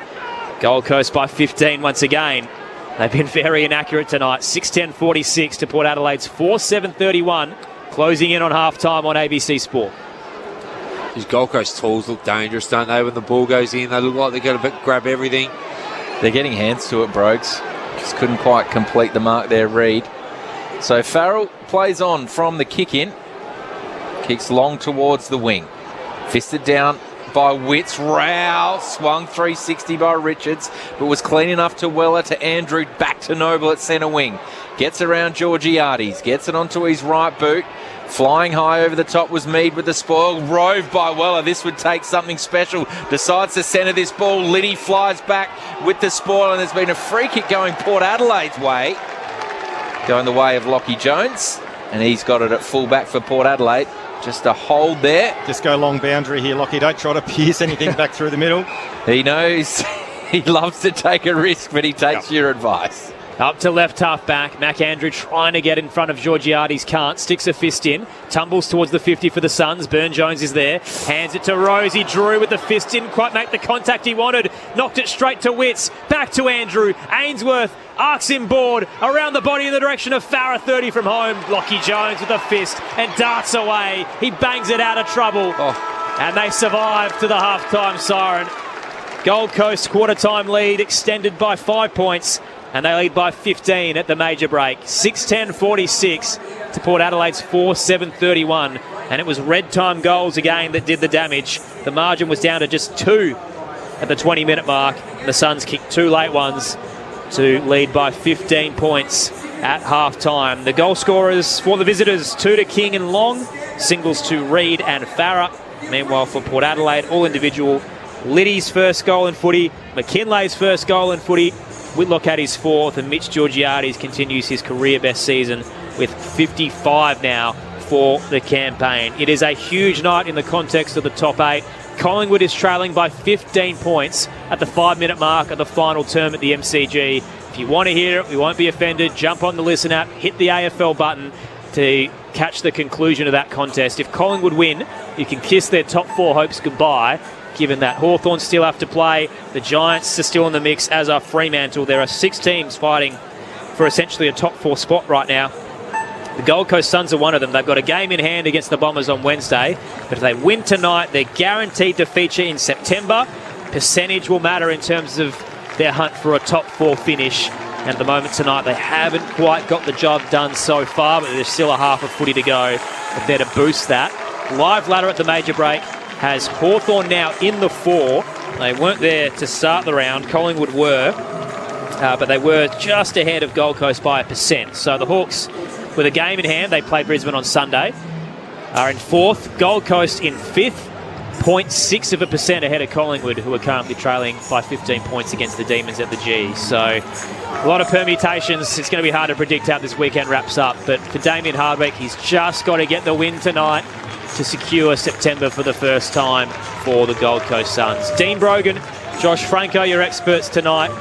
Gents, it's been a surprisingly seesawing affair. Look, it has. And looking at the sort of key metrics, the numbers that most of the coaches look at, they look relatively even. So tackle count just in favour of Port Adelaide, the clearances just in favour of the Power, contested ball Gold Coast up by 5, and the ground ball gets pretty even as well. So overall the game in terms of the contest and the numbers, they're quite even. Probably the area where the Gold Coast have looked better is their efficiency inside forward 50. Brogues, you mentioned that their tools are looking dangerous when they do get speed on the ball, particularly from half back, and giving their forwards opportunities one-on-one with their direct opponent. They do look really threatening. We're capitalising in that quarter, whereas conversely Port Adelaide playing a little bit of a different brand, able to lock it in their front half, create pressure, scoring opportunities off the back of that, but they missed opportunities in front of goal. One was Mead, one was Butters, and the other one was McEntee, I think. Yep. Wouldn't say sitters, but kickable goals that if Port Adelaide were any chance to get the 4 points tonight, they have to nail those opportunities. They're playing a typical Ken Hinkley game, aren't they? Lock it in the front half, pressure, scrap, pressure, repeat entries, win the inside 50 count and get opportunist goals. And that's Ken Hinkley's brand. They've gone back to that for one last hurrah, and it's kind of worked. But like you said, Josh, the class of Gold Coast, when they get out, they look really dangerous, and their tools are causing Port Adelaide's backs all sorts of trouble when it goes in quick. And really they've had a couple more shots that, if they hit the scoreboard a little bit more, 6 goals 10, they should have kicked a little bit more. Gold Coast, they should be up by more than 15 points. But it's a great game. Port Adelaide really brought the energy, and Gold Coast have been on the back foot for most of the night. It's just when they get on the outside from a turnover, or they get clear from a contest getting on the outside, that's the difference in the game at the moment. And so it should be too. Port Adelaide got 10 of their best 22 out not playing for nothing other than emotion for Boakey and Ken Hinkley and all the other stories. Gold Coast playing for everything. They're playing for a final spot. So Port Adelaide have really taken it up to them, but you would think Gold Coast would be too strong now in the second half. But it's been a great game to call, and well done to Port Adelaide. They've lifted for one last hurrah for a champion. And look, the only other thing I think from Gold Coast perspective, without sounding too negative, is that the pressure that Port Adelaide have applied, they look pretty ordinary at times, the Suns. And as I said, throughout that second quarter, 2 guys that really need to get going they're Rowell and Anderson. Anderson has only had the 8 disposals to the halftime break. Rowell has had just the 11.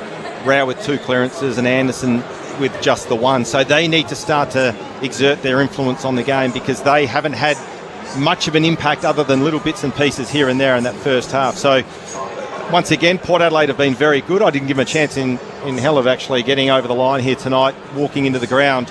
But pressure, contest, the tackling that they've been able to affect on the Suns have made them look ordinary at times. Yeah, their midfield is beating Gold Coast midfield. And if you're watching this game, if you're Adelaide or someone who thinks you're going to play Gold Coast in a couple of weeks, and you watch what the Giants did to Gold Coast last week, and you're watching what Port Adelaide is like, oh, there's a blueprint here. There's a blueprint here to beat Gold Coast, and it's go 1-1 and get out their midfield. Don't go 2-1 and get it on the outside. Port Adelaide's tackling and 1-to-1 pressure has been really good tonight.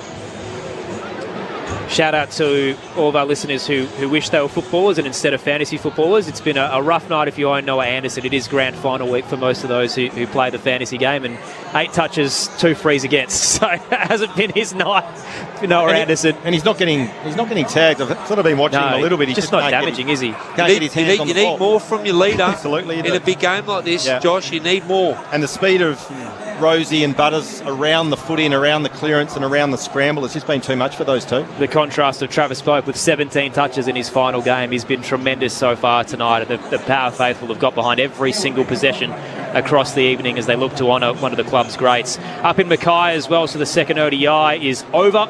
and Australia have lost by 84 runs. So they've now lost the ODI series with one to go this weekend. So an 84-run loss to South Africa. He posted 277, and the Aussies dismissed in the 38th over for 193. So a pretty poor performance with the bat for the Aussies. Travis Head made just 6, Marnus Labuschagne 1, Mitchell Marsh 18.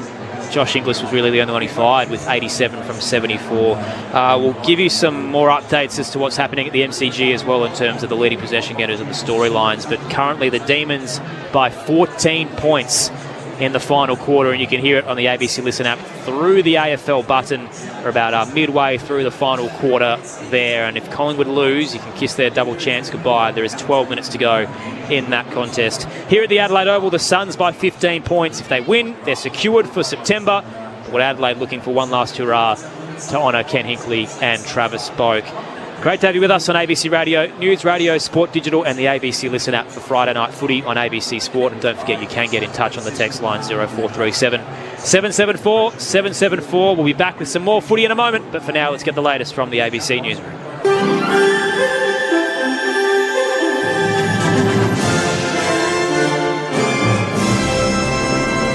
ABC News, I'm Clive Hunton. The UN's body for determining global food insecurity has confirmed there is now famine in Gaza City. The IPC says more than 130,000 children under 5 are at risk of dying from acute malnutrition. UN Emergency Relief Coordinator Tom Fletcher says more can be done to get food into Gaza. Be in no doubt that this is irrefutable testimony. It is a famine, the Gaza famine. It is a famine that we could have prevented if we had been allowed. Yet food stacks up at borders because of systematic obstruction by Israel. Israel has denied the IPC report, saying it's based on Hamas lies. The EU's head of foreign affairs, Kaja Kallas, says Russian President Putin got everything he wanted from last week's summit with President Trump in Alaska. She says that without long-term security guarantees for Ukraine, Russia would attack again, accusing the Kremlin of making no effort to seek peace. Russia is just dragging feet. It's clear that Russia does not want peace. Putin is just laughing, not stopping the killing, but increasing the killing, actually, increasing the bombings on Ukraine.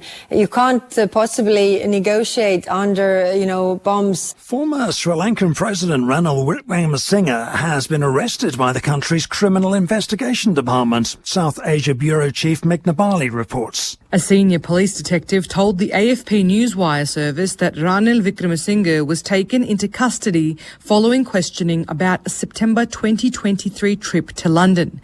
He had travelled to attend a ceremony at a British university in honour of his wife, while serving as the country's head of state.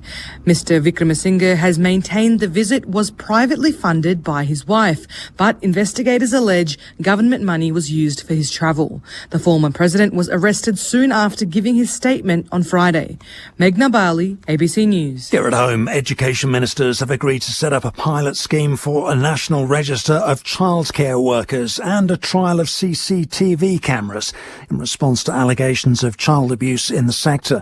Federal Minister Jason Clare says mandatory training for childcare workers will start next year, and they'll enforce a ban on mobile phones in centres. The most important thing in our early education and care system is making sure that our kids are safe. This is not the end, but it's the next thing that we need to do. This work will never end because there will always be bad people who try to poke holes in the system. Overall, Shadow Education Minister John O'Donoghue supports it. These steps are welcome, they are necessary, and they must be implemented urgently because there are parents out there who are extremely worried about the welfare of their children when they drop them off in a childcare centre. We want to end those worries. A Perth woman has been charged with concealing the birth of a deceased child after a baby's body was found in a storm drain. The woman is receiving medical care and will face court at a later date. A teenager has been found guilty of assaulting a WA police officer who was trying to seize an e-motorcycle. David Webber has the details. The 16-year-old struck the motorcycle officer as he was trying to impound an e-motorbike at Burswood in December. The vehicle, which belonged to a friend of the teenager, had been used in a ride-out event through Perth CBD. Video footage played in court showed the boy hitting the officer and kicking and pushing him. The magistrate in the Children's Court described the boy as self-righteous, saying he'd lied in his evidence. Williams. He warned the boy that he was facing a term of detention. The boy is scheduled to return to court for sentencing late next month. The 16-year-old was one of 3 youths charged over the assault and was described as the principal offender. A medicine expert is urging customers to be careful when choosing sunscreen after Ultraviolet withdrew one of its products. The company pulled its Lean Screen Mineral Mattifying Skin Screen after testing showed it couldn't guarantee the FPF 50+ on the label.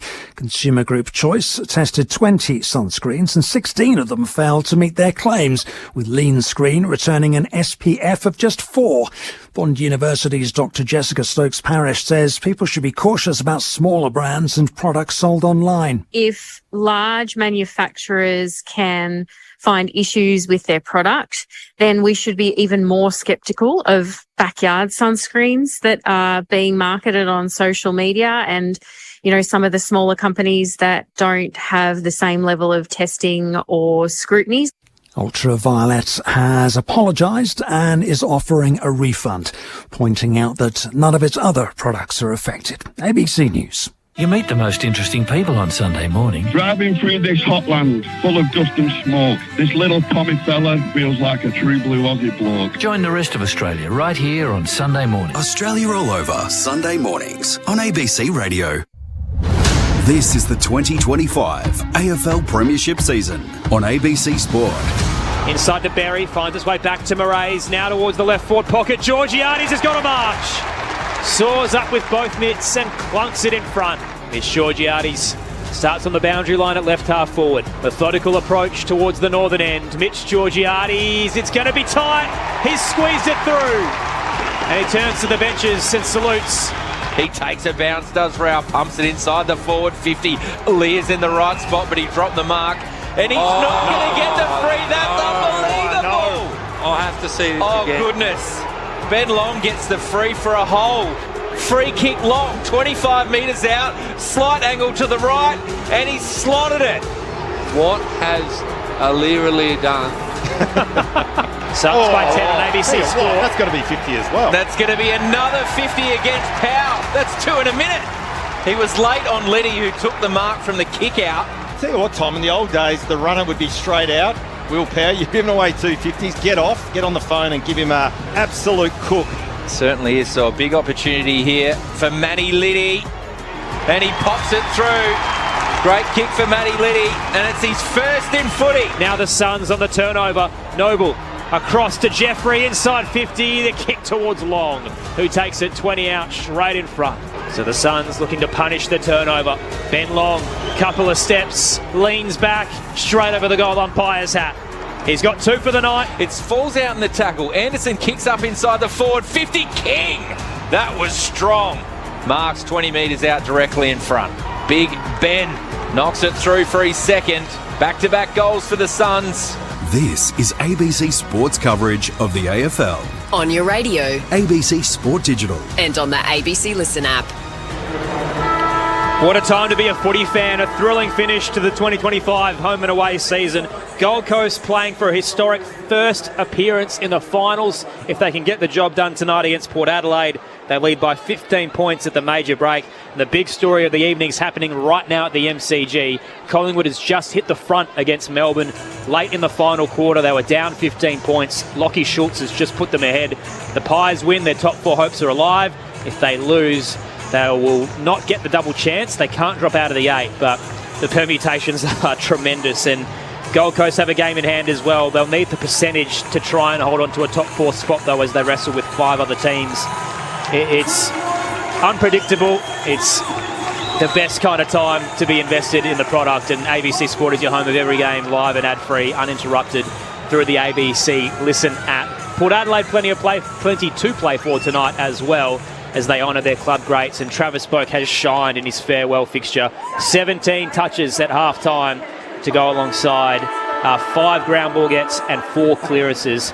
Connor Rosie with 19, leading all comers for the Power. Gold Coast with 15 through John Noble, 11 through Fiorini, and their usual users, Anderson 8 and Matt Rao with 11. So pretty quiet by their standards, but the Suns find themselves on top at the major break. 6-10-46. to Port Adelaide's 4-7-31. Cozzy Pickett's just lining up for a shot now for the D's to try and put Melbourne back in front, and it's sprayed left late, so a minor score. There's still 7 to go at the MCG. You can hear it on the ABC Listen app through the AFL button, but we'll keep you updated here at the Adelaide Oval in the build-up to the second half. Aaron Bryans, Tom Wilson calling the action, Premiership ruckman Dean Brogan, All-Australian midfielder Josh Franco, your experts, and Josh Money down on the boundary. No injury news out of the first half, so Rory Atkins and Sam Flanders, the unactivated subs for both sides. But a big night for Gold Coast as they look to complete a 15-year pursuit of finals football. Damien Hardwick would have had plenty to say. They've given away a ton of 15-metre free kicks. Port Adelaide's been high pressure, but just not as classy as the Suns with their ball movement, and it's been a tough night for Aliir. Aliir is strapped up on his left leg. Trainers checking him out. He's been pushed, he's been shoved, he's been thrown over the barricade. He's given away free kicks that probably weren't there. It'd be a little bit dirty with how the evening's gone, but there's still a half of footy to come here on ABC Sports, so do stay with us for the thrilling finish. Text line as well tonight, 0437 774 774 if you do want to get in touch. And Andy from Wodonga just says, awesome call, team. So love having you with us, Andy, on ABC Radio, News Radio, Sport Digital, and the ABC Listen app. Josh Franco, we touched on it a little bit in the build-up, and the importance of tonight for Gold Coast, but is it worrying now that they've had an off-brand performance against the Giants and then didn't turn up here at the Adelaide Oval? I think it is. Yeah, look, I think it is. They had that pretty ordinary loss, as you said, last week against GWS, but walking into the ground tonight, I thought it was going to be an absolute whitewash. Looking at the two sides lining up on paper, the class of the Suns compared to Port Adelaide with 10 first-choice players out, but it's amazing what mentality, amazing what intensity and pressure can do, and that's one of the areas, again, for the Sun supporters out there, don't want to be jumping at shadows, but they haven't coped all that well with it, and you sort of sense that if Port Adelaide did take their opportunities and had a little bit more presence ahead of the ball, they could be in front going into the halftime break. One thing they do very well is they do move the ball when they get the opportunity, and they turn the ball at half back and go through the middle of the ground. They do look threatening, and Ethan Reid and Ben King are very athletic, very tall, and good contested markers. So again, their offense has been pretty good, but in terms of their overall performance for the first half, it's been a little bit underwhelming for me. Yeah, it's that midfield. It's been a little bit underwhelming. It's full of A-graders, potentially a Brownlow medalist in Anderson, and we all know how good Rowell is. They've been beaten tonight, but they're playing against pretty good midfield, let's be honest. And Rosie, Butters, Drew, Boak's been good tonight. But it's the energy and effort Port have brought. It's a really taxing style of game. Can they sustain it? Because like you just said, Josh, when Gold Coast do turn it over or get on the outside, they're kicking relatively easy goals, and that can lead, the floodgates can open a little bit. The minute that pressure from Port Adelaide just wanes a little bit, that's when it could open up. But look, hats off to Port Adelaide. They've started, the first half's been fantastic, but can they sustain it? But if you're Gold Coast, you've got to get going. You've got to put the foot down, and you've got to get going, and you've got to make a statement, and you've got to get this win tonight and book your finals berth, because you've got to be better. There's big expectations on this football club. Yeah, two players that I reckon Hardwick would have eyeballed are Rowell and Anderson. Need to impact this game. Set shot converted by Dan McStay, so the Pies ahead by 2 kicks with 5 minutes to go as they look to secure a top 4 finish. So Witts gets the hit out to start the second half, goes straight to Rosie. Deja vu up towards McEntee, who marks at centre-half forward. Looking for the target, decides to go longer to Lord, who gets a run at it, knocks it down cleverly to Richards. Brilliant start, Port Adelaide, to this second half. Richards gets his first. Port go to 5-7-37. Gold Coast 6-10-46. Only 30 seconds gone in this third quarter for ABC Sport. Well, Brokes, once again, the work of the Port Adelaide midfield crew at that centre bounce, outstanding. Jordan Sweet, superb. I think it was Connor Rosie looking at the replay that was able to impact the tap. And once again, the urgency of the Port Adelaide forwards to lead, present the long kick inside 50. And I tell you what, Ollie Lord hasn't had a big game, just the one disposal to half-time, but a beautiful little tap down to Richards to kick the first goal of this opening term for Port Adelaide. Sorry, Josh, and we're all good small forwards should be right at the drop of the football on the big fellas. That's where Richards was. And the perfect start for Port Adelaide to keep turning the screws and getting the Gold Coast Suns a little bit jumpy. The pressure is high for the Suns. Witts puts it down the throat of Rao, who tucks it under one arm and says, come with me. He runs towards the broadcast wing, but Boat kept pursuing and forces an error off the boot. Straight to McKinlay. And a central kick to the defensive edge to Rosie. Travis Boak at 37. Take a bow. Just closed the youngster. Wouldn't relent. Rosie back to McKinlay at right half back. 3:30 to go at the G. Collingwood by 7. Percentage so important for the Suns as well tonight. They'll likely be wrestling with Collingwood and Hawthorn for a top 4 spot. Rosie dangerous on the back 45. Casual. Farah got a hand in it, but it slipped off his fingertips back towards Zerk Thatcher, who makes amends. Down the line to Jones for the power. Richards again in the corridor. Bit of speed into the 50 and floating across his Lord. And the injection of Joe Richards has been a game changer early. Ollie Lord set shot incoming, 35 out, slightly to the left. Well, that's what the Gold Coast did to Port Adelaide in the first half, wasn't it? Every time they entered, their tools looked really dangerous. And as we said, Ollie Lord, he's another player that I reckon's playing for his future at the moment for Port Adelaide. Hasn't had a huge impact, had no impact in the first half, but has started this third quarter really well. Needs to go back and nail this just again to raise the pressure on the Suns. Ollie Lord, just 1 goal in his last 2 games. Gives it everything from 45. It's fading late, but it's done enough. Goal umpire doesn't look convinced. They reckon it might have been touched on the line. John Noble was right there.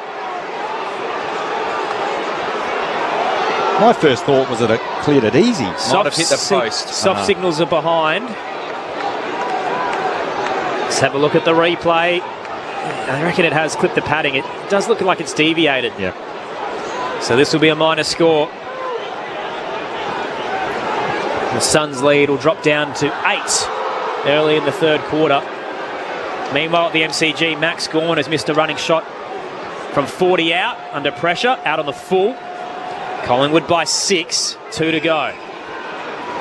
Noble brings it in, finds Rao, who gets it over the top to Powell at centre half back.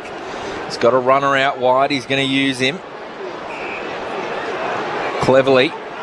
And the kick now further down the line looking for Miller, but Zerk Thatcher read it best. Oscar Adams kicked it straight down his throat at left half back for Port Adelaide. Tell you what, we've been trying to do all these predictions. What happens if it's a draw at the G? There's another spanner in the works. Yep, certainly for the permutations, Aaron. Centre half back is Farrell for Port. Switches it all the way to McKinlay at right half back. So McKinlay on debut. That's a risky kick.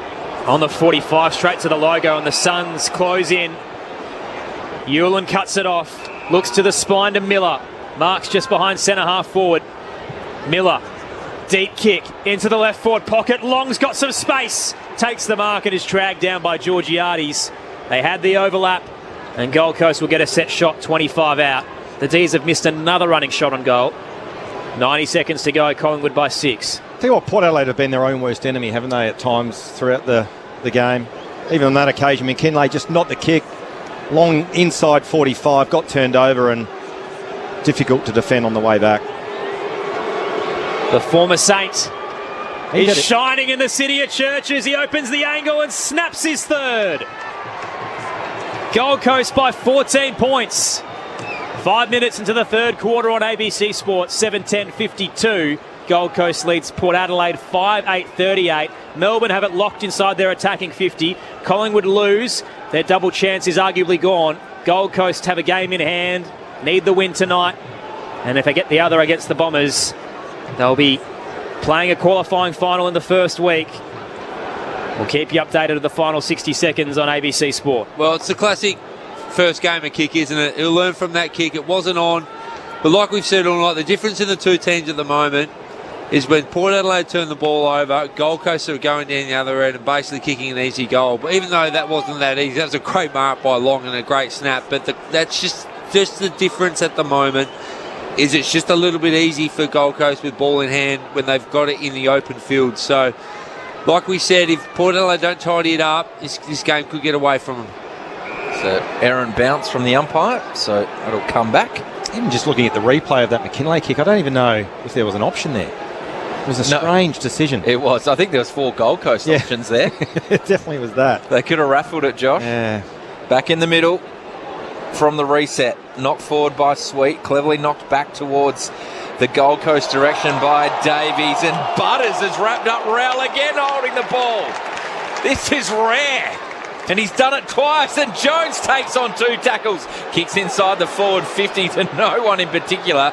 And the Gold Coast players, because it was such a bad kick, are asking for delivery. That's outrageous. We'll have a throw in the left forward pocket for Port Adelaide. They'll trail by 14 points 7 minutes into this last quarter. It's the difference, isn't it? Port Adelaide are opening, running inside 50, kicks it out of bounds, whereas Gold Coast are hitting targets. Tossed in Sweet, got to the drop first. Fumbled though, a couple of juggles. Fiorini's there. Little 1-2 with Adams, and then walks it over the behind line under some pressure from Whitlock. And the Suns lead down to 13 points. Collingwood are home at the G. Josh Dacos, with insufficient intent late, tumbled it through centre wing.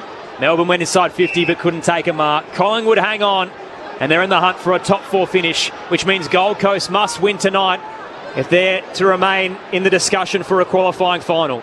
Out to the eastern wing.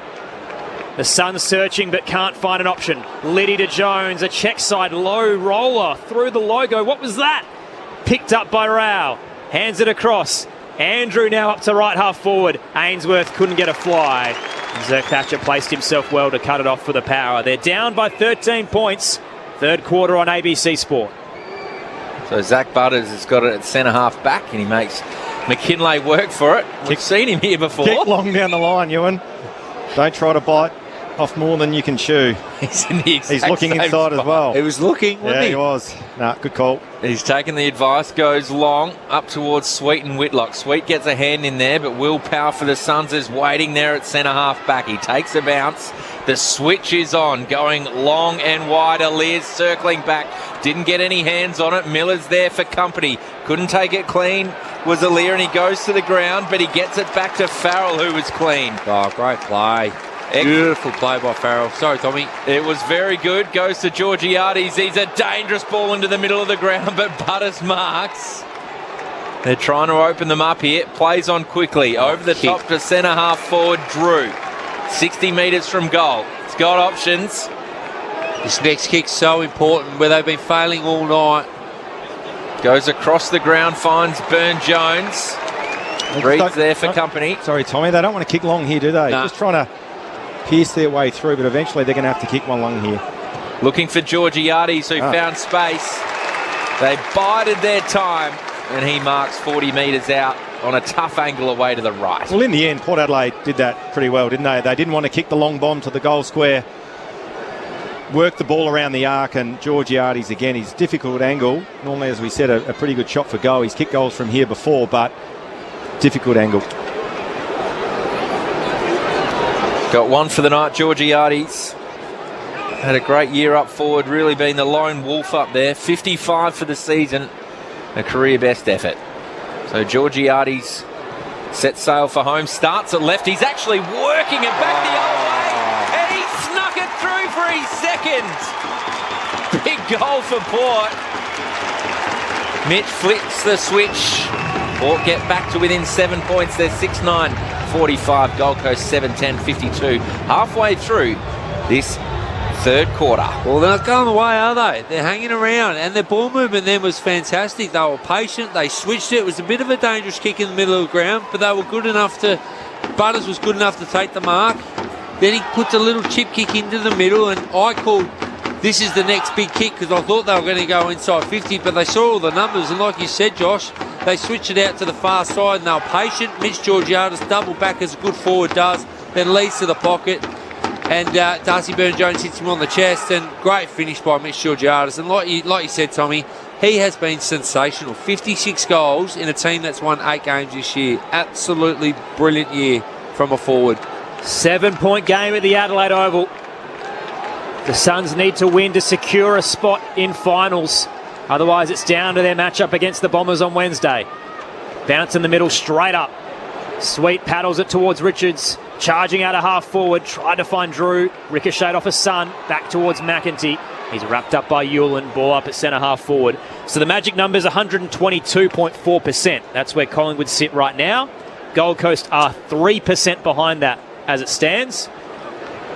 They need to make that up tonight and against Essendon if they're to play in a qualifying final. Out of the stoppage, Davies looked to Hewland. Looping handball cut off by Port Adelaide. Burne-Jones deliberately left the ball behind, knowing he'd be tackled, and the craft of the All-Australian defender as he gets the free kick. Attacking edge, Burne-Jones drives it to the left forward pocket. Georgiades nearly took an absolute ripper. Put it down late as he hit the grass. That was full stretch, knee in the back. Good 20-degree angle. He almost was laying on the sofa in the air. Just couldn't hold on to it. My goodness. Tackle at the back, ball up. Here we go again. Inside 50 for Port Adelaide. Sweet with a double tap. Hewland head over it. Boat put him in a headlock. Ball up to come, 25 out. Tell you what, there'll be some nervous coaches in the Suns box. All the key metrics again in favour of Port Adelaide this quarter. Inside 50s, 5-1 for 2 goals too. Which just threw Sweet out of it. Sweeping handball from Anderson. Only found Liddy, who shrugged a tackle. Kicks the ball from outside 50 to the top of the goal square. Collins. Oh, well done. Well done. He's a good player, Collins. Really good player. Wasn't a great kick from Liddy, was it? Wasn't to his advantage. Didn't help you're him. right. Yeah, Collins is a star. Up to left half back, and the debutant Goulburn got caught behind Lockie Jones. Just a little bit more experienced. He has it at right half forward. Will send Port back inside 50. Standing jump for Mitch Georgiades. Planted his feet, couldn't take it. Murray's front and square, handed it across. Came back towards Willem Drew, and he's wrapped up 35 from home by Fiorini. Need some Rioli magic here from Port Adelaide, working his way over to the stoppage, but can he impact? Sweet down looking for Boat. Rioli cut him off. Ricochets out towards the right forward pocket. Jeffrey's trying to gather, and off a couple of toes it rolls over the line near the Riverbank stand. Gold Coast by 7. They need to win one of their last 2 to be locked in to finals. They win both. They then need to make up 28 points at the moment, which is the current percentage difference between them and Collingwood. Tossed in, Port's 50. Witts won it down, but Sweet did the crumbing. Tackled, dispossessed. Rosie squeezes a kick through traffic. Out towards the right forward pocket. McEntee couldn't control it, and over the line again. Once again, another repeat stoppage here for Port Adelaide, building the pressure on the Suns' defence. Been 7 inside 50s to 1 in favour of Port Adelaide. That would be a concern. We just saw Damien Harwick on the screen. He doesn't look at ease at all. Boundary throw in. Waiting at the back was Weller. They're working it out by hand. That was clever by Farah to Miller. His handball missed the target. Burne-Jones is waiting. A handball over the back of his head. It was a circus trick. Richards inside the forward 50 to Sweet. He couldn't quite complete the mark. Cleverly socket off the ground. Murray's fumbled once, twice. And Travis Boak almost had a shot on goal. Thought he was going to kick a goal. I think he thought he was 2 Brogues. The handball came from centre half back. Found Boak towards Burne-Jones. Miller sockets it forward. So too does Sexton. The foot race is on between the 2 number 6s. Farrell, Sexton. Farrell went to ground. Sexton missed the handball. Too hot for Reid. Farrell's keen to get this out. He couldn't get it out earlier. He does this time. Boundary throw in right half forward for the Suns. Some nervous moments for both teams. Well, I'll tell you what, Damien Harwick, he would be seething at the moment. Will Power, don't want to single him out, but I'm going to. He took his eyes off the ground ball there and paid the price for it. That's not Damien Harwick or the Suns. Not what they'd be wanting at this stage in the game. Gold Coast by 7. We've got a cracking contest on our hands on ABC Sport. Tossed in Witt's front position. Double tap to Davies, quickly wrapped up. Travis Boak again. He's just intense tonight. He wants to go out on a high. Witt's down. Anderson dummies past Liddy. Low flaring kick to the corridor. Lockie Jones was the only one there, but he put it down. Under pressure, has to hand it to Aaliyah. Smothered by Long.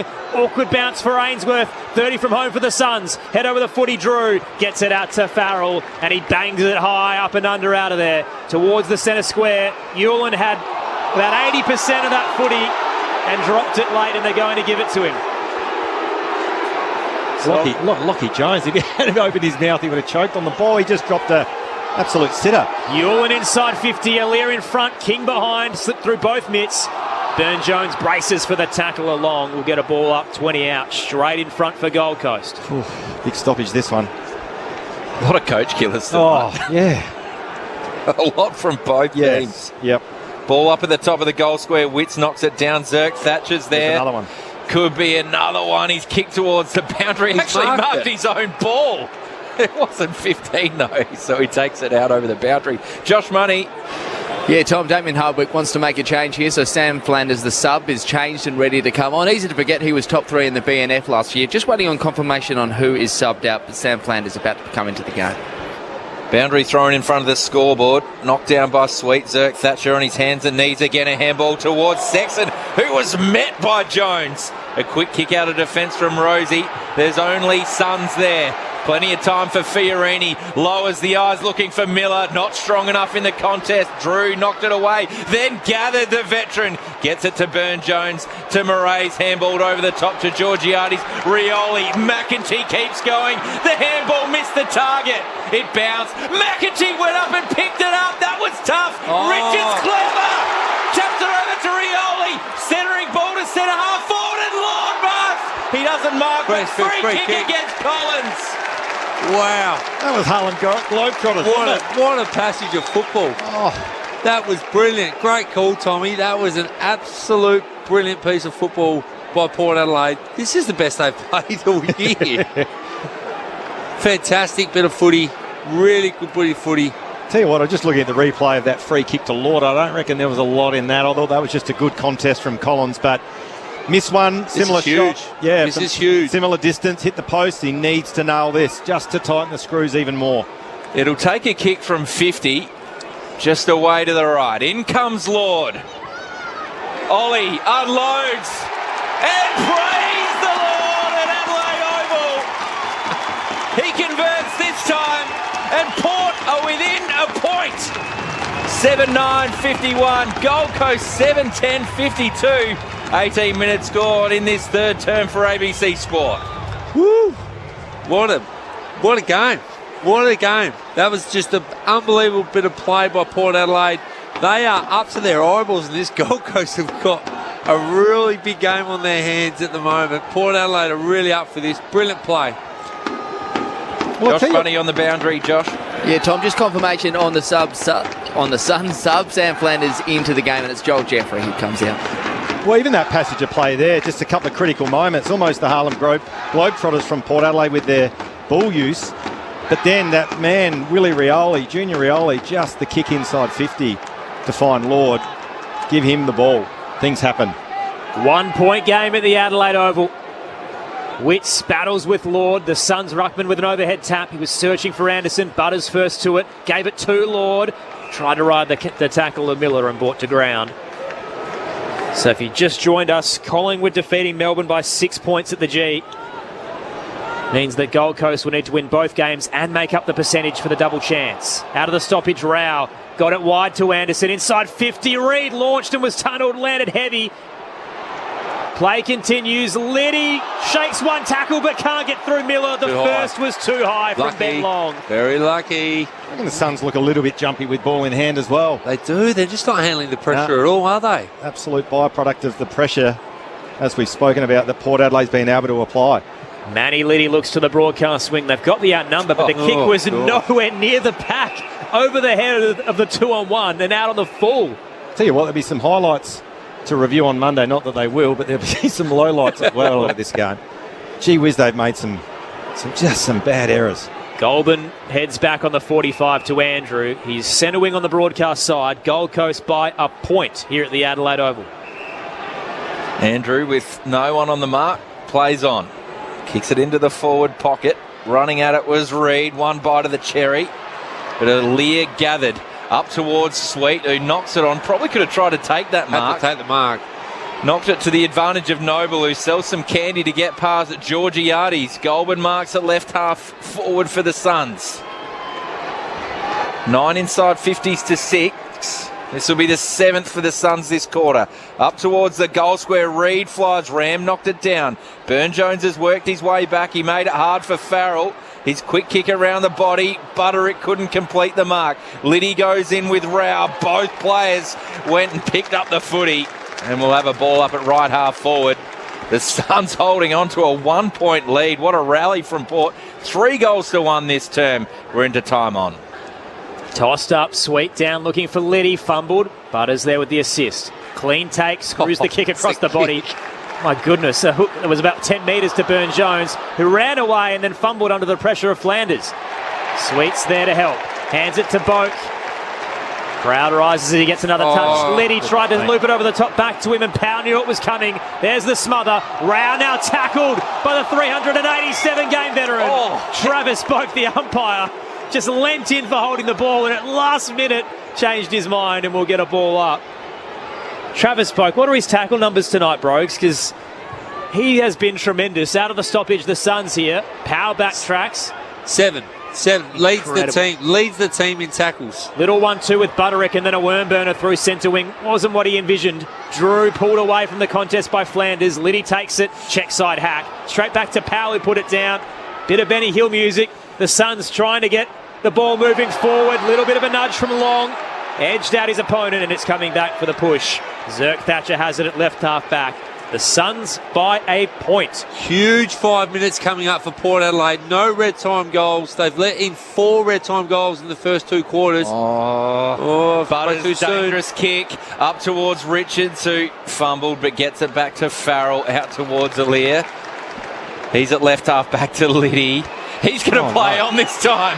And he took on Rao, the tackler, handballed it up to himself, out towards Drew. It might work in the end. Centering ball to Moraes. He's got the run of Liddy. He can run 40 metres out. Port Adelaide can go in front. He missed. Away to the right, scores a level. They're surging the power. Liddy did 2 things wrong, 1 thing right, and then missed. It's 7-10 apiece. 23 minutes gone, third term. I tell you what, they are playing an exciting. They're just playing. They are playing like under 12 football, aren't they? No rules. Anything happens. I absolutely love it. Suns now looking to go end to end. Out to the broadcast wing. Fist on Reed, but Ainsworth front and square. Kick down the line, and Long in the mismatch against Aliir. Poor kick from Ainsworth.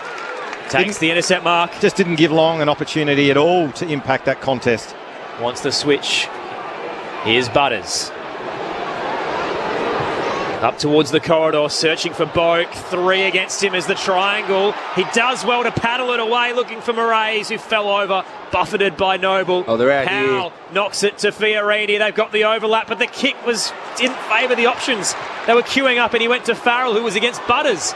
The Australian intercepts, and a kick down the line for Whitlock, who rises over the top of Butterick. Porter surging here. They got McKinlay in the path of Berry, picks it up well, hands it to McEntee, who's bowled over. Rioli fighting for it against Andrew. Ball up 25 from home. It is slick, it is fast, it is frenetic, but it is so fun at the Adelaide Oval.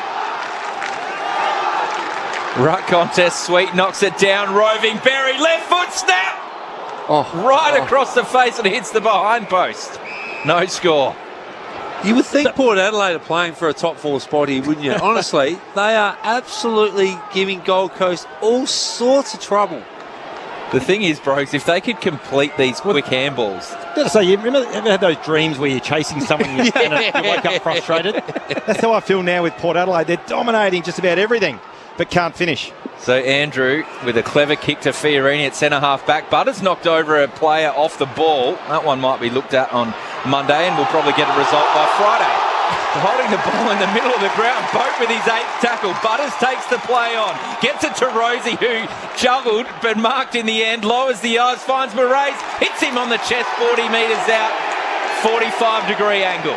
Talk about big kicks in the context of this game, and mentioned quite a few times throughout the first half and this quarter particularly that you kick this goal, you get some distance on the scoreboard. The Suns, have they won at Adelaide Oval? They haven't won at Adelaide Oval. I'm telling you, that will be playing on their mind. Here we go again, and the screws will tighten once again on the Suns. How big is this kick? It's huge. Big. Any score will do. Game 14 for Moraes this year. Comes in, 45 metres out, 45-degree angle, and it's away to the right. I said any score will do, and he's missed everything. Out in the full. Scores level. Josh, Noah Anderson, 12 possessions for the game. He's nowhere. Absolutely nowhere. 7-10, 52 apiece. Adams gets it out of defensive 50. Up to right half back and only found Georgiades. Straight back in. Rosie's in the hole. They've left him all alone. And the skipper takes the uncontested mark, 25 out. Well, the initial turnover and mark there from Georgiades, outstanding. Quick play, get it back inside 50 quickly. And we've seen Port Adelaide butcher a few set shots in front of goal. But if someone's having a shot, in pretty safe hands with Rosie. Having a game. Captain's game. 150th tonight as well. It's been overshadowed by all the retirements and the celebrations. But pick 5 in 2018, Connor Rosie on his milestone night delivers in a big moment. Port Adelaide's in front for the first time since the 25-minute mark of the opening term. And Gold Coast finals hopes are stuck in limbo. Port up 8-10-58. Gold Coast 7-10-52. Time on in the third quarter. Friday night footy on ABC Sport with Dean Brogan and Josh Franco. Well, Brogues, it's a terrific spectacle. I wouldn't say it's champagne football by any stretch, but Port Adelaide are just finding a way to grind their way into this contest. Now lead on the scoreboard by 6 points. And as we said, the Demons have not been able to win here in the past with the Suns. They've never played finals before. All the expectation and the pressure's on them in the last quarter and a half of this game. Just Port Adelaide, they're just playing footy. There's no game plan or style to it. They are just playing on. They're having a crack. They're tackling hard. They're playing with energy. It looks like they're having fun. Now, sometimes round 24 and there's nothing to play and you're looking forward to what's going to come tomorrow when you're out socialising. That's fun. But they are playing like they should have been playing all year. Loose and goosey and happy. Instinct, isn't it? Yep, footy instinct. It's amazing. Josh Carby liking what he sees. So Rowell is there. He had Boke's company who tackled him before he gathered it. Amazing game from Boke. I know it's his last ever, but he's playing a role on Rowell and Anderson through that middle of the ground. The ball goes inside the Gold Coast 50. Ainsworth has it, chips the ball up towards King. Aaliyah had a big piece of it. Then Jones came through, almost taken high by King. But a ball up has been called, 35 metres out, directly in front of the Suns goal, who trail by 6 points. Got to hold on here, Port Adelaide. No scores, red time. Sweet down Mead, braces, tackled by Fiorini. They gained a little bit of territory. 45 out now from the Suns goal. Quick reset. Wits down. Rosie at his bootlaces. Check side exit. Tumbles straight up the middle. Georgiades rather battling with Andrew. The Suns defender ripped away from the footy. Not a clean possession. Drew picks it up. Kick smothered. Ricochets through the centre circle. Richards fumbled. Rosie bursts in with a stray boot. And the volley might work. There's a race on. Rioli with Adams. The Suns have the numbers. Weller comes. Gets the footy and gives it to Andrew. Up to left half forward. Juggling. Jones up against Farrell, couldn't control it. Anderson starting to get into the game. Sweeps the handball central for the Suns. Powell's in some space. Goes for a trot. Drives a spearing ball into the 50. It should have been taken by Reid. It slipped out of his mitts uncontested. And Mead will get the exit up towards Sweet. Just got to hold on here. Shut down the quarter, Port Adelaide. Long down the line. Is it raining down there, Josh Money? Oh, we got 50. Well, it's not raining. It's certainly noticeably colder, and it's just a bit dewy, and that ball is really starting to slip around like a bar of soap, isn't it? It really is. I mean, it's a high-pressure game, but a lot of drop marks, Josh Franco. Yeah, absolutely. We saw Whitlock drop a sitter in that second quarter. Ethan Reid, who's clunked a few, just dropped an absolute sitter. So 13 seconds left. Jordan Sweet can almost get this inside the forward 50 for perhaps another shot. Richards takes a mark on the chest at right half forward. It would take an enormous effort. He's going to go back. I wonder if he knows. There's the siren. So he hasn't played on. Travis Burke torpedo. Way back in 2011. Kicked one from here. It is the exact same spot. So the Port Adelaide fans will know. For those that don't, he's in the right half forward flank at the Riverbank end of Adelaide Oval. Richards has already got a goal on the night. He got the first of the second half. He goes the barrel. That's what I would have done. And it goes off the side of the boot, out of bounds on the full. We had 3 out of bounds on the full in the end in that term. But what a dominant quarter for Port Adelaide. It's a farewell for Travis Boak and Ken Hinkley. 4 goals to 1. And after trailing by 15 points at halftime, They lead by 6 at three-quarter time. It's a thrilling finish that's fit for a tremendous conclusion to the careers of Travis Boak and Ken Hinkley. Goal scorers at the final change. For the Power, 2 to Georgiades, singles to Rosie, Whitlock, Lord, Richards, McKinlay and Liddy. For the Suns, 3 to Long, 2 to King, and individuals to Farah and Ethan Reid. Strap yourselves in. We've got a fun finish coming your way on ABC Radio, News Radio, Sport Digital and the ABC Listen app. This is Friday Night Footy on ABC Sport. You meet the most interesting people on Sunday morning. I tell you what, I'd kill for some clean air and a good coffee over here. And there's no generic latte over here. Come home straight away, please. Join the rest of Australia right here on Sunday morning. Australia All Over on ABC Radio. There are 3 warning levels across Australia: advice, watch and act, and emergency. To learn more, go to the ABC Emergency website and stay listening to your emergency broadcaster, ABC Radio. This is the 2025 AFL Premiership season on ABC Sport. So Witts gets the hit out to start the second half, goes straight to Rosie. Deja vu up towards McEntee, who marks at centre half forward. Looking for the target, decides to go longer to Lord, who gets a run at it, knocks it down cleverly to Richards. Brilliant start, Port Adelaide, to this second half. Richards gets his first. Hewlin cuts it off, looks to the spine to Miller. Mark's just behind centre half forward. Deep kick into the left forward pocket. Long's got some space. Takes the mark and is dragged down by Georgiades. The former Saint is shining in the city of Churches. He opens the angle and snaps his third. Goes across the ground, finds Burn-Jones. Looking for Georgiades, who found space. They bided their time and he marks 40 metres out on a tough angle away to the right. So Georgiades sets sail for home, starts at left. He's actually working it back the other way, and he snuck it through for his second. It bounced. McEntee went up and picked it up. That was tough. Richards clever. Taps it over to Rioli. Centering ball to centre half forward, and Lord Bass. He doesn't mark, but free kick against Collins. Ollie unloads and praise the Lord at Adelaide Oval. He converts this time. And Port are within a point. Up to right half back and only found Georgiades. Straight back in. Rosie's in the hole. They've left him all alone. And the skipper takes the uncontested 25 out. 150th tonight as well. It's been overshadowed by all the retirements and the celebrations.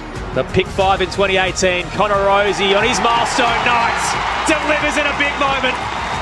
Port Adelaide's in front. This is ABC Sports coverage of the AFL. On your radio. ABC Sport Digital. And on the ABC Listen app. It's a thrilling conclusion to Friday night football. Can Port Adelaide pull off a September screw job and make sure the Suns have to win on Wednesday to play finals football? A warm welcome to everyone joining us from the MCG.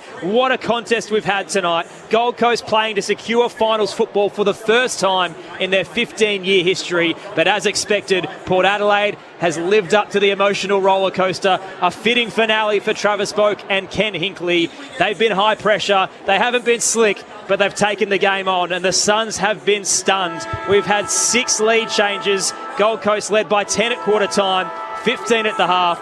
Port kicked 4 goals to 1 in the third to lead by 6. And suddenly the permutations of the 8 are absolutely must watch. Collingwood winners earlier means that they're a chance to finish in the top 4. Gold Coast must win both games and make up percentage to do so. At the moment, all Damien Hardwick would want is just to finish in September and play finals football. Aaron Bryans and Tom Wilson with you for the call, alongside Premiership ruckman Dean Brogan and All-Australian midfielder Josh Franco. What a night it has been, Brogues. Well, what a game of football. Port Adelaide absolutely brought it tonight. They brought their best tonight. Played 10 out of their best, arguably 10 out of their best 22. They're playing kids, they're playing on energy, they're playing on emotion. They're just playing loose. They're having a crack. Every time they get it, they're playing on. They're making so many mistakes. But sometimes it works, sometimes it doesn't. They're playing a high-energy brand of football. Look, I think they go on from here. I think they've got a massive chance to win this game. But if you're Gold Coast, Josh, you've got to be a little bit disappointed. Absolutely. Yeah, they've been beaten pretty handsomely through the midfield. And if it wasn't for their slick ball movement at times and some of their tall forwards, I think they've been in a little bit of trouble. And like you said before, Josh, if I'm Damien Hardwick, I'm looking straight at Matty Rowell, Took Miller and Anderson and going, you guys need to lift, because at the moment they're getting beaten. And this is a huge, huge game for them and the ramifications of where they finish inside the 8. Huge quarter coming up. Well, just looking at Port Adelaide, the word that comes to mind is they've been outstanding. The word that comes to mind when I think about the Gold Coast Suns, they've been underwhelming. And just watching Kenny before he addressed his Port Adelaide charges, took a deep breath. And I reckon, to your point, Brogues, I like Port Adelaide. They're playing on emotion. They've got one quarter to honour the legacy of Travis Boak and Ken Hinkley. So watch this space. It's all on the line. The thrilling conclusion to the careers of the Immortals at Alberton. High bounce in the middle, both rucks collapse. Out of the middle, quick kick up towards the 50. It rolls in the path of Zerk Thatcher. The Suns on the press. Lockie Jones puts his head over it, pressured by Adams. Gets it out towards Rao. Fiorini to Weller, screws the kick in the path of Longalia, got there late, collects him, he reckons high. Play continues and it rolls out the back door. Out towards the right forward pocket for the Suns. Josh Money downstairs. So Port Adelaide made their sub at that three-quarter time break. Rory Atkins in for his third game for the Power and final of his career, and Jackson Mead is the player to come out. Tactical sub, boundary throw in, ball goes out towards Rosie, a quick kick, and then he got poked in the eye, and he'll get a high free kick. Might take him some time to recover here, the skipper. He's been good tonight, Rosie. 30 possessions, 6 clearances, goal, done everything tonight. This will be possession 31. He's got more than both Rowell and Anderson combined. Another opportunity, though, from Anderson. It was fisted down into his lap. A good kick inside the forward 50. A spoil from Zerk Thatcher. A chop of the arm, says the umpire. And Reid will get a free kick 40 metres out on a slight angle to the right. Yeah, that was my initial thought in that marking contest when he did affect the spoil, that Zerk Thatcher just did grab that left arm of Ethan Reid, and he's been pretty good tonight. He dropped a sitter late in that third quarter, but needs to go back in terms of releasing a little bit of pressure off the Suns and nail this goal. Yeah, Gold Coast friend of mine texted and said he dropped the game with that drop before Josh Franco, but he can certainly make amends here. Taking his full 30 seconds. Coming in to 45 metres out for a hot start for the Suns in this third quarter, and you can hear the crowd. Well, we had 3 out on the full at this end in the third term, and we've got one to start it in the fourth. He's missed everything. Well, that's just indicative of the pressure that's starting to build on the Suns, isn't it? They've never won at this venue. 0-12 the Suns. Win and they're playing finals footy. Pulled out a defensive 50. Up towards a pack. Throw a blanket over them on the drop. McEntee pulled off his kick by Weller. Georgiades is there though. Hands it to Rosie. And as we've seen all night, they surge through the wing. Up to left half forward. Too good. The young man, Oscar Adams, against Whitlock. Game number 8 tonight, the Glenelg product, but he's looked good for the Suns. Takes the diving intercept mark and looks for the switch. Andrew through defensive 50. And now Collins in front of the scoreboard. Gold Coast kicking to the right-hand side of your radio dial, the Riverbank end. Up towards a 3-on-3. Yule and Rose couldn't claim it. Shooting handball from Butterick for the Suns. Looking for Fiorini. Darting across, Butters will have scored it over the line in front of the Bashir stand. Tell you what, Lockie Jones has made some critical mistakes, but I reckon actually he's been pretty good tonight. Pretty good. Hasn't he? He's just got to stay in the park. Yeah. Gosh, he plays 3-4 games, then gets injured. Yep. No consistency ever since he's got to Port Adelaide. That's one player that needs to have a very good off-season, because if they can get him going, again, it's like another draft pick coming into your club. Knocked down towards Butters, who was tackled without it by Rao, and he's going to get the free kick. He just needs to iron out those 2 or 3 howlers that he's got in his game, doesn't he? I just think he's this generation's Jasper Pittard. For Port fans, he's got those brilliant moments, and because he does take the game on, it comes with risk. Yeah. So Butters goes to Drew at true centre wing, outer side of the ground. Just absorbed a bit of pressure here, the Power. Kicks up towards left half forward. In front was Georgiades. Roving was Berry. Gathered by Fiorini. Back to Andrew. Doing some tight work up along the boundary line, and that quick kick comes out of defence. But waiting there was Butters, who takes a sliding mark, true centre wing. Wants to play on quickly. Breaks away from Powell. Pressure on the kick, though. Little wide as he's targeted Georgiades, and off hands it rolls over the boundary line in front of the Wanganeen stand. So if the Suns lose tonight, their double chance opportunity is gone. They'll need to beat Essendon on Wednesday to secure a spot in September. Win tonight, you don't have to worry about it. Get the job done, and Damien Hardwick in his second year will guide Gold Coast to a maiden finals campaign. Wits down, sharked by Drew. His handball picked off, though, by Flanders. Now across to Anderson, weaves his way through traffic. Noble with the check side up the corridor. He spots Ainsworth at the attacking edge. Gold Coast fast footy. Ainsworth turns low to a 2-on-1. Long in front position is collected by Zerk Thatcher. No free kick. Ram fighting for it, trying to force his way through. A tackle laid to hold things up on Rory Atkins in his final game, and we'll get a ball up inside 50 for Gold Coast, 30 out. Aaliyah take a bow. He was superb then. Reid was unattended, guarded the most dangerous, forced the wide kick, and then was able to affect the spoil. Well done, Aaliyah. So from the ball up, Sweet knocks it down. Rao gathers, gets it back to Weller, who goes for home from a tough shot in the right forward flank. There was a strong push in the back there. I know you motioned at Josh Franco, but ended up being fisted through for a minor score. So Gold Coast get the first of the quarter. That's a 7-11-53, 8-10-58. They all might count. So that non-free kick could add up in the end. 5-point lead to the Power. Called to play on is Kane Farrell in the defensive goal square. Faked right, and then darted left. Long ball up towards the broadcast wing. Cleared the pack, and Noble was out the back door. Hands it to Andrew. He's flirting with the boundary line. Did he keep it in? The boundary umpire was nowhere to be seen. Weller gets it across. Ainsworth screws it to the goal square. Aaliyah battling with Long, and he did well, the All-Australian defender. He's had a rough night for those who just joined us. In the first quarter, he was pushed out of a marking contest, wasn't paid. He got thrown over the fence, wasn't paid. He's given away a couple of free kicks himself. One to forget. But he's been a workhorse tonight. He's boxed on, though, hasn't he? And that's the maturity of a player. He's been around a long time. You got to stay in the moment. Tossed in, Wits down. Trying to force his way through as McKinlay on debut. Can't break free.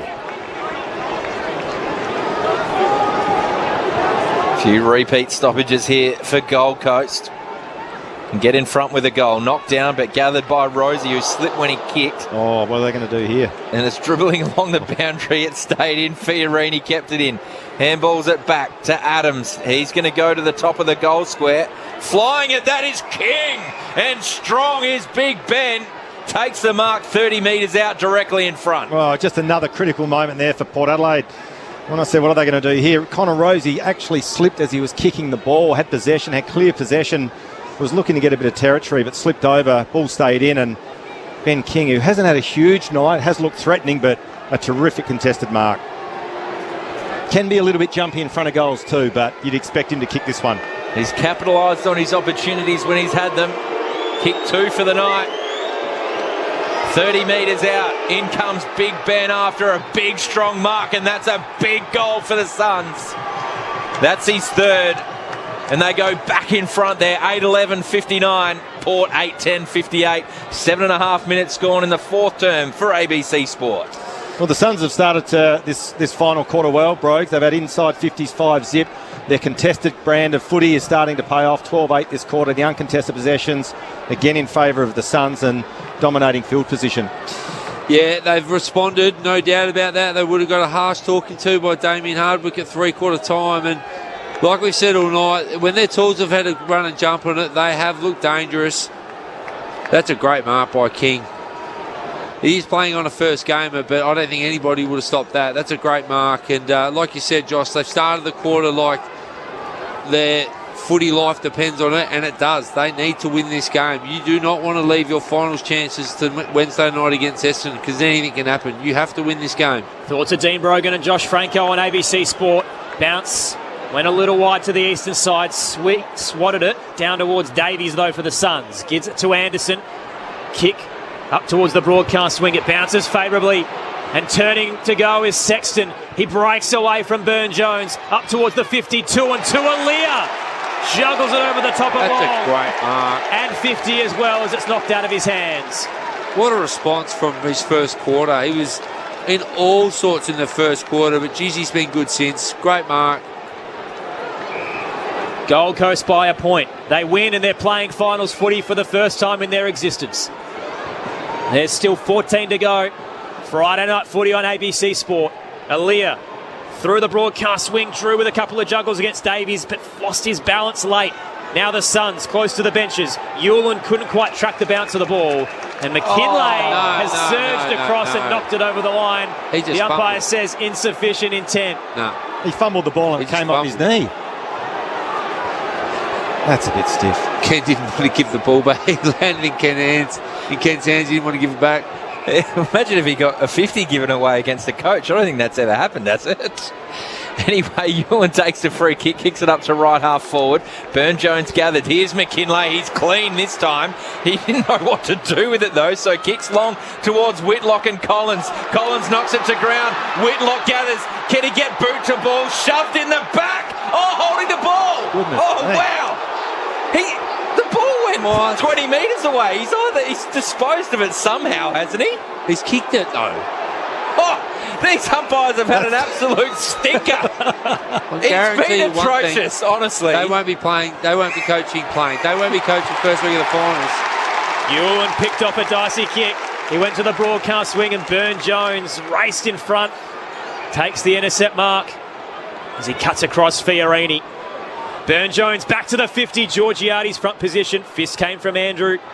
Rolls towards half forward, towed out of there by the Suns. Close to the logo, Witts collapses with Sweet. The Port Ruckman stands up with the footy, hands it to Rosie, jamming kick. Was it 15? No to Boak, but he pushes off the tackle anyway. Hands it to Richards. McKinlay at left half forward, hooks it towards the 50. Early whistle. Andrew has put down Georgiades. Off the ball, nowhere near the delivery.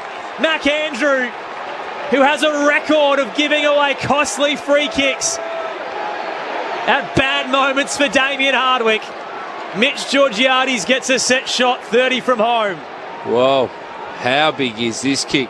Mitch Georgiades, this is your moment. Has he kicked one from here tonight? Or was it up the other end? No, it was from here. It was from here. Yeah. Just got it in. Yep. This is a bit further out, but still a tight angle. Mitch Georgiades at left half forward. Crosses the paint of 50. Looking for 3 on the night. It is a beautiful strike. Port's back in front. 8th lead change of the evening.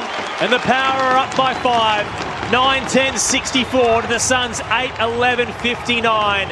And you just hope that come Wednesday night we don't look back at this moment and blame Mac Andrew for the Suns' downfall. Well, we were sitting right behind the kick of Georgiades, but it never looked like missing as soon as it left the boot. And just looking at the replay. Oh, there wasn't much in that. There wasn't much in that. Georgiades has taken a dive. Mac Andrew was close to him. Yeah. I think Damien Hardwick, when he sees that, will be infuriated. Got to be fair. Poor decision. But for both teams, that was a poor decision. But Mitch Georgiades, wow. Jeez, he's a good player. He's a really... Imagine putting another forward next to him that can kick 30 goals. Josh Money on the boundary. Yeah, Tom, big cheer for Ken Hinckley, who's now down on the bench and getting involved in the play as well. So he started the game in the box, but for one last final quarter, he's on the bench with his boys. Sweet knocks it forward. Charging from centre half forward was Richards, but he went to ground, dived on top of the ball. The Suns are trying to hold this in. Umpire says we'll ball it up. So Port Adelaide up by 5 points. It's been a stirring contest. So much on the line for Gold Coast. And Port are trying to send off 2 greats of their club. So a free kick plucked out there for Willem Drew, holding the man. He's got it in the centre square. Going short to Travis Boak, the milestone man, in his final game. Plays on, kicks a high ball to no one really in particular. Well, it was straight to Sam Collins, the big fullback from the Suns. Yeah, a bit of a rush of blood there, wasn't it? He had Ollie Lord, looked like he was leading to the pocket, missed him and kicked it on top of Sam Collins' head. 21 touches for the night for Boak, but that was probably his worst. Collins to the broadcast wing. Battling there with Zerk Thatcher and Reid. Hit the deck. Burne-Jones back towards the 50 and a whistle as Georgiades collides with Adams. They both hit the deck. The latter was a little worse for wear, clutching the front of his scone. Ollie Lord's down as well in the process. I think he might have to come off for assessment. I think he's in big trouble. Yeah. So inside 50, Lord on the march, and he's hit the side of his head against Adams. Just look at the replay too. Sam Collins wasn't happy with Ollie Lord. He was giving him a bit of a serve, but just looked like a clash of heads. And Adams is lucky because it caught him more in the cheekbone region. If you choose to bump and you clash heads, what happens there? Because that's what it looked like. You've got a duty of care, don't you? It's always outcome. It looked like he did set himself to bump then Ollie Lord, so... It looks like he's limping though. It looks like he's done a hip pointer or a knee. Can't put much weight on that right leg. Ken Hinkley looks concerned on the bench as Ollie Lord is escorted off the ground. Imagine Josh Carr be feeling the same as he gets ready to take over this football club. They've had a raft of injuries across the campaign. They're missing 10 first-choice players tonight, Port Adelaide. They've used 38 members of their squad across this campaign. The cheers as Ollie Lord eventually makes his way over the line, but there was no urgency in it, so you do hope he's okay. And what a great crowd as well. In what has been a disappointing campaign for Port Adelaide, 8-14, they've drawn 40,897 as the Suns now move the footy to the broadcast wing. Free kick, Georgiades shepherding. Well spotted by the umpire. Credit where credit's due, Josh. Yeah, no, that was well spotted.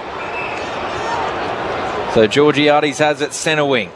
Going up inside the forward 50, floating back. Oh, good fly from the back there. And Payne, I mean, great fly. I'm not sure how long he had it, Adams, but he has had a good game tonight. Takes it to set mark. Switches the play now to Andrew. Asked to play on quickly by the umpire. Powell circling behind. His kick's errant. That's a terrible kick. Jeez, he's been pretty average, hasn't he, Powell, tonight? Very gross. Rory Atkins.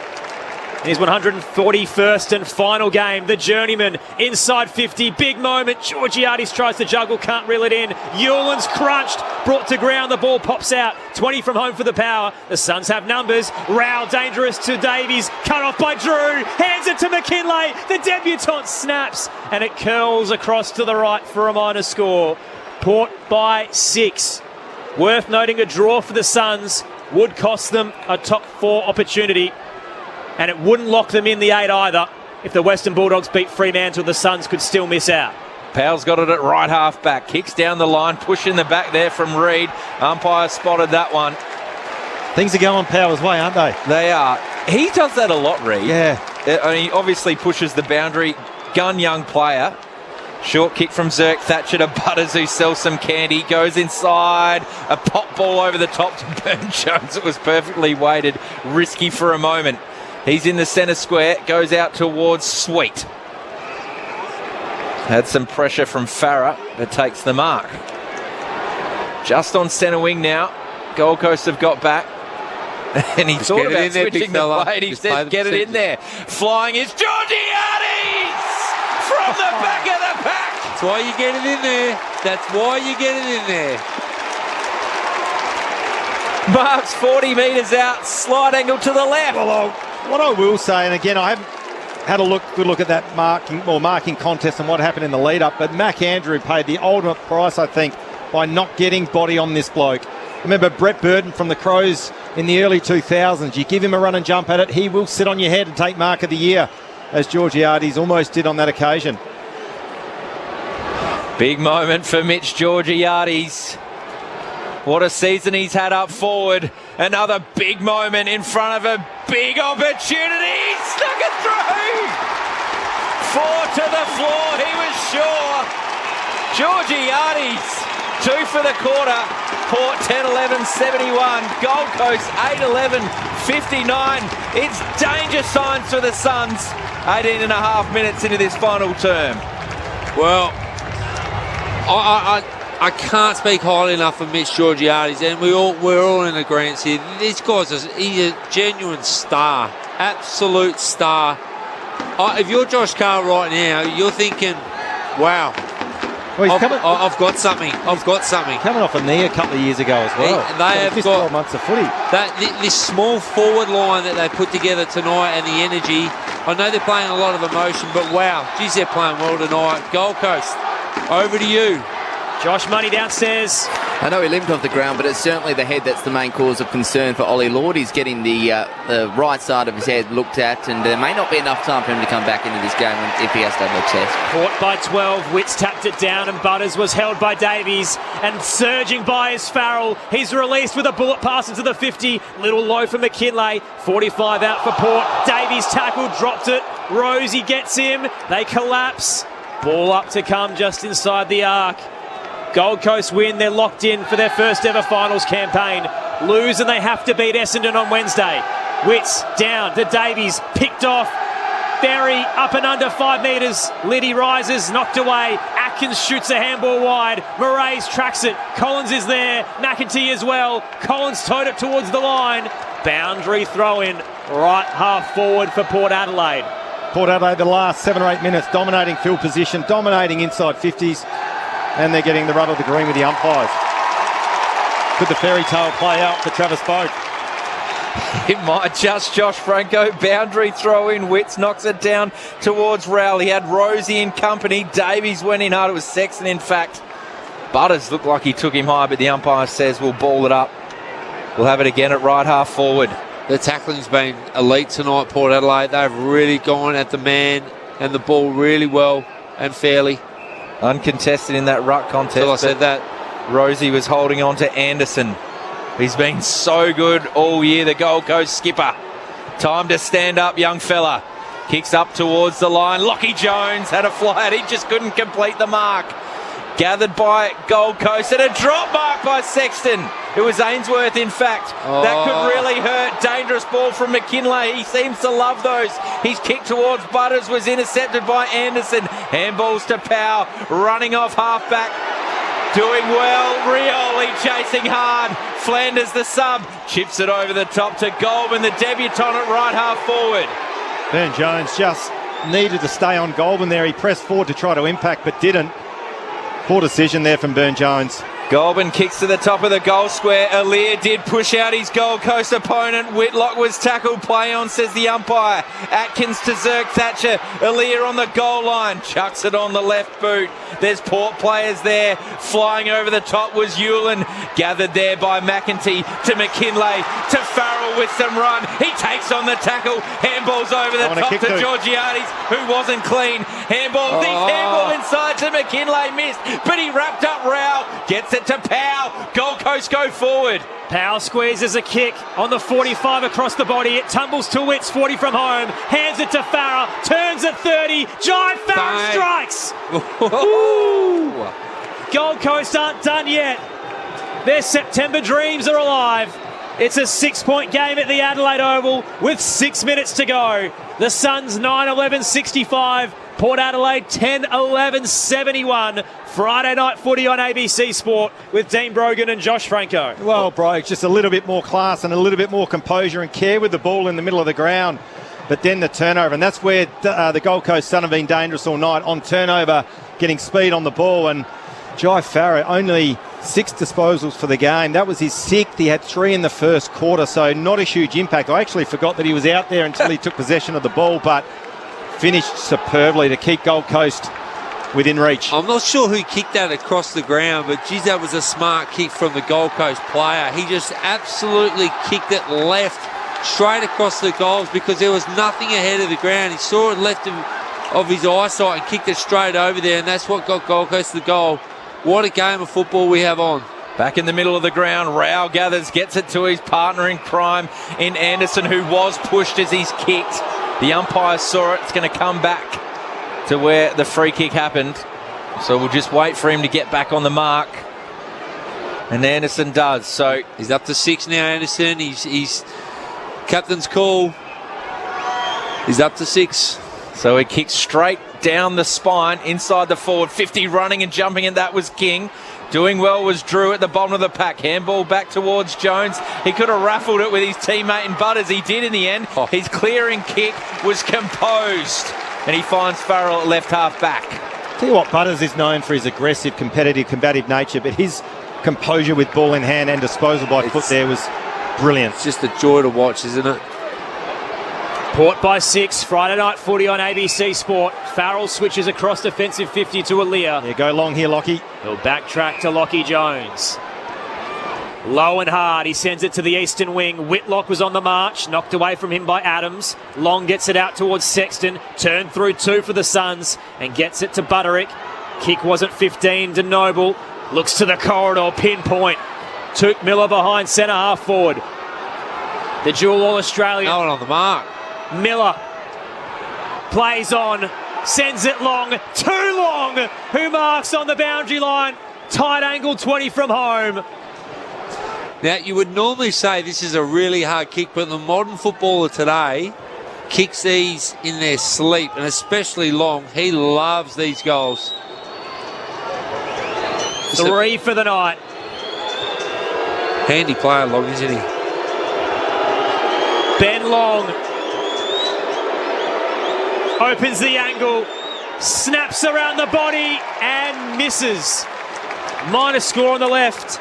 Port by 5. Important point. 4 minutes to go on ABC Sport. Tell you what, these times and these periods of the game where the margin's tight, game on the line, you want the ball in the hands of the good ball users and the good decision makers and those that are very composed under the most amount of pressure which they're facing at the moment. Farrell, dangerous ball to Liddy. Andrew actually got a hand on it, but he did well, Liddy, to gather. Kicked up the line towards Whitlock. Working hard was Powell. That was good effort from the Gold Coast defender. Gets it back to Andrew. Here. Centering ball. Flanders the sub. Works it back towards Andrew. He's floated forward and he takes the mark. The left half forward flank. It's going to take a kick of 50 up near the boundary line. Well, true to the game, Brogues. The momentum has swung again in favour of the Suns. They're looking pretty dominant at the moment. Again, dominating field position inside 50s in the last 3 or 4 minutes, and they just need to capitalise and finish off their work. Andrew's been pushing forward the last 5 minutes. He's been trying to get a grab and try and win the game. He's been known to do this through this season and last season. Push forward, take a big mark, kick the goal. He's had some big moments in his young career. Probably none bigger than this in the context of their history, but he's pushed it to the right. Minus score, 9-13-67 Gold Coast. They trail by 4 points. Port 10-11-71. 26 and a half minutes gone. Josh Money. And Tom, Port without their captain, Connor Rosie, at least for now, he's come up with some terrible cramps, so he could be a big absentee in these last few minutes. Zach Butters in the defensive goal square. Plays on but doesn't know what to do with it. Little hop skip. Finally, he flares it wide left to Burn-Jones and then cuts across left half back to get the footy. Zach Butters, prolific night so far. He sends it up towards the broadcast wing with disposal 34. And the mark looked like it should have been paid. It landed in the lap of Georgiades, battling with a couple. They're not going to give it to him. Rosie's got to get back on. There's only 2.5 minutes to go. You've got to have your best players on. Cramp or no cramp. Port by 4. Out of the stoppage, off hands, it rolls over the boundary line in front of the benches. Gold Coast win. They're playing finals football for the first time in their history. Lose and they have to beat the Bombers on Wednesday. Their fate is in their hands. 3 minutes to go at the Adelaide Oval. Young Berry on ball. What an experience for him this time of the game, and a big game to be on ball. So from the hit out, Witts knocked it down, and at the bottom of the pack was Travis Boak, and helping up Sweet as well now. Put his head over the ball. Sweet knocks it down. Boak is there, flicks it back to Butters. He's got some support, but decides to kick it around the body. Too strong there was Butterick on McEntee. Forced him under the footy. Gets it back there to Powell at centre half back. Butterick goes again. Handballs over the top to Hewlin. Makes him work for it, but the bounce is good in the end. Runs forward and he shanks one off the side of the boot towards Drew. Rao was too strong. Handballs to Flanders. He handballs further out wide. Anderson's all alone at centre half forward. Unloading his Ainsworth to the top of the goal square. Kick strong. Knock Jones under the footy. Rising Darcy Burn-Jones with a huge holding the ball tackle. That's what you want from your veteran players. Brilliant tackle. That was a certain goal. Darcy Burn-Jones comes from nowhere. And long down the line here too. Young Goulburn on debut had a chance to win it all. and instead he's been pinged. Burne-Jones to left half-back, 2-on-2, off hands, Miller front and square, spun in the washing machine, hospital handball to Rao, flying over the top was Butters, he's dog hungry for the footy. Murray bangs it to the defensive edge, Noble cuts across, Rioli rips it away, hands it to Richards, he looks for territory, but he's kicked it out to Ainsworth on the eastern wing. It's an uncomfortable bounce, and a tackle from Farrell is extraordinary. What a tackle! Who was it? Holding the ball, Kane Farrell. The veteran. Well, he's a veteran, Kane Farrell. Been around long enough. What a tackle. Suns have to man up here. Can they hold it from here, Port Adelaide? Minute to go. Got to hold the ball. Keep possession. Yeah, maintain possession or long down the line. Force a boundary throw in. Anxiety through the roof in the Gold Coast Suns box as Farrell pops it short and finds Berry on centre wing. Chewing up the clock. The umpires ask him to go. There's 50 seconds left. Berry. Big ball. High ball to left half forward for Port Adelaide. Flying is Georgiadis. He's kicked 4 tonight, the big man. An important mark at right half forward. He's going to go inside the forward 50. Up towards Sweet, who flies fisted down. Richards gathered, tackled by Powell. Noble comes out. They're working it by hand. Miller to Anderson. He takes a bounce at centre half back. He takes a second one. He's got some support in Weller. Here he goes. The foot race is on. Dangerous. High ball inside the forward 50. Whitlock work back there. Dropped it down. Handballed over the top to Andrews. And he was met by Lockie Jones. Ball's in dispute. Elias fumbling. He's got 3 Suns around him and running. And Port Adelaide have done it. They did it for Travis Boak and Ken Hinkley.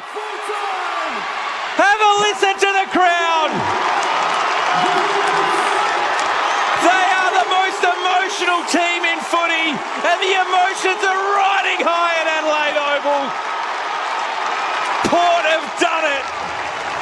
They're home by 4 points, and Gold Coast have to win on Wednesday to create their own history.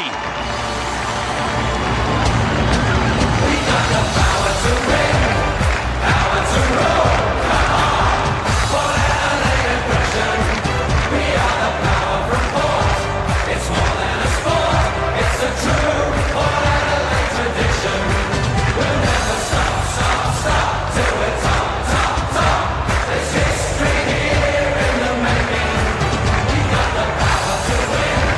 We'll never give in till the flag is ours for the taking. You couldn't have scripted a better finale for their game's record holder and their longest serving coach. Port Adelaide were up for the fight from the get-go. The Suns led by 10 at quarter time and 15 at the half, but Port never said die. 4 goals to 1 in the third quarter to make it a 6-point lead at the final change. And they just hung on for all might as the Suns peppered and peppered. Port Adelaide 10-11-71. Defeat Gold Coast 9-13-67. A 4-point win in front of 40,000 at the Adelaide Oval. The Suns' September hopes are in limbo. And for Port Adelaide, the sun may set on 2 historic careers. But gee, it's risen tonight in Adelaide.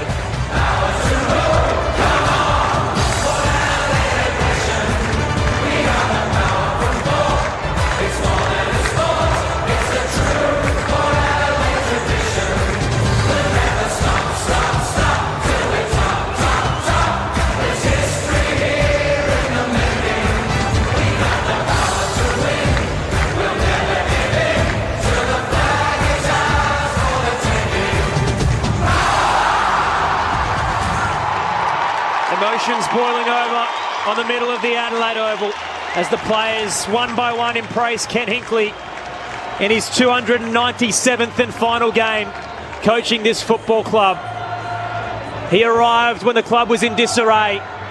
The passing of John McCarthy, 5 straight years without finals. He led them to multiple preliminary finals, and whilst he didn't achieve the ultimate, he certainly got the club back on track and formed an unbreakable bond with the 23 men out there tonight. Ken Hinkley embraced by so many of his players, and Travis Boak has the love and adoration of the 40,000 in attendance at the Adelaide Oval. And it is devastating for the Gold Coast Suns, who now must beat Essendon on Wednesday to secure an inaugural finals berth. And regardless of what happens there, their top 4 hopes are dashed tonight with this loss to Port Adelaide. Dean Brogan, Josh Franco, what are you made of the night? Well, I'm speechless, Broke. That was outstanding. What a game. Yeah, and as we said throughout the call, walking into the ground tonight, hand on heart, I didn't think Port Adelaide were a chance to win. The Suns' form throughout the year has been pretty good. They had a bit of a blip last week, really poor against GWS, but Port Adelaide came to play, and we keep talking about Ken Hinkley and his ability to get the players up emotionally. He's done it again and pulled a rabbit out the hat. And there's some of the words: tough, gritty, determined, gutsy. It was an emotional win. It wasn't pretty, but it was a magnificent spectacle. Yeah. Nah, look, what a way to finish. A champion player that deserves everything, and that he deserved that tonight, as did Ken, as did Chad, as did Dr. Mark Fisher, anyone associated with that football club that finishes tonight. But the game in itself, gentlemen, that is one of the greatest games I've seen from Port Adelaide pretty much all year. They played loosey-goosey, had a crack, good energy. Great game. Let's hear from Travis Boak downstairs with Jared Walsh. I mean, we had a lot of guys banged up, and they fought it out right to the end. And the crowd tonight was unbelievable. I've been blown away by the support that I've had, and the last few weeks have been so special to me and my family. And I just love the Port Adelaide Footy Club. I love the fans, and I love these moments. So it's been a true honour. I love a couple of weeks ago you said that someone really close to you said to take notice of the faces in the crowd. And tonight you had one last look at the sky, you hugged your family members, and did you really take in all of those moments? I did. I mean, I tried to keep it as normal as possible, and just wanted to go out and play footy one last time and compete. But there was butterflies in my stomach, and a lot of emotion this week. But it's been so special, and I can't thank everyone in the Port Adelaide community enough, because it's been so special. You are so respected for everything you've done on the field, but off the field as a person, the way that you've carried yourself and what you've done for the community of the Port Adelaide Football Club, and everybody speaks so highly of you, and now it's your turn to have your moment, mate. So enjoy the celebrations, soak up this moment on Adelaide Oval, because you deserved it, and thank you on behalf of the Port Adelaide Football Club. Thank you, man. Appreciate it. Thank you. A sea of adoration for Travis Boak. 387 games at the Port Adelaide Football Club. The game's record holder, a captain, a best and fairest winner, showdown medalist, Shanghai medalist, All-Australian, but above all, just a great bloke. He is absolutely adored inside the 4 walls. You won't meet a better man than Travis Boak, beloved amongst the football community. And they will converge at the players' race at the Riverbank Stand end one last time to honour him. You heard it downstairs with Jared Walsh. He stepped out onto the ground and looked up to the sky, up towards his late father Roger, who passed away at the age of 16. He'll be looking down on his son, incredibly proud of what he's been able to achieve. Number 5 was the number that his dad wore. It was the number that he wore when he watched him, and together they make a perfect 10. Travis Boak now completes a lap of honour. He'll start on the eastern side and make his way towards the hill to soak it all in. What a night it has been at the Adelaide Oval. The nightmare the Gold Coast Suns were trying to avoid. That's the story, isn't it? But gee, the fairy tale Port Adelaide dreamt of all week. Sad moment. It really is. Seeing an absolute champion, 19 years of service to a football club. And that's it. Moves on to another part of his life. It is a really sad moment. You think of Port Adelaide, you think of the greats, Russell Ebert, Wanganeen, Treadray, Gray, now Boat. It is a really sad moment watching him do this final lap. It's a big loss for the footy club. Everything comes to an end. Absolute champion. So happy they won for this guy tonight. You spent 5 seasons with him, Dean Brogan. Just tell us once again what this man is like. I was lucky enough to play in my last game with him, and I remember him coming up to me saying, "Thank you for everything you've done for me," and I'd done nothing for him really. And then he just went on and just had one of the greatest careers you couldn't even write a script better than his career. Well done, Travis Boak. Thank you for everything you've done for Port Adelaide. Absolute champion. Universally revered. Travis Boak makes his way across the Donald Bradman wing. A standing ovation in the members' pavilion. And now up towards the Riverbank stand end where the guard of honour awaits. Gold Coast have made their way down the tunnel. The power staff and players come together. The fans converge. A big hug from Ollie Wines, who spent 254 games with Travis Boak and said in the pre-match he wouldn't be at this football club if it wasn't for Travis. Sam Palpepper out there as well, who he credits as saving his career when he moved in with Travis Boak. Palpepper and Wines cheer up Travis Boak, and they stand as one to acknowledge a South Australian icon, Alberton's champion. Travis Boak retires as an immortal. A big hug from Ken Hinkley in his farewell. And they finish up top. Ken and Travis lead the group down the players' race. One last time. Travis Boak, 387 all out. A tremendous innings. The Torquay kid picked 5 in the Super Draft, and just look how far he's come. Connor Rosie embraces him in the race, and they make their way down towards the rooms. Friday night footy on ABC Sport. It's an emotional moment. What's it like downstairs, Josh Money? Wow, what a finish.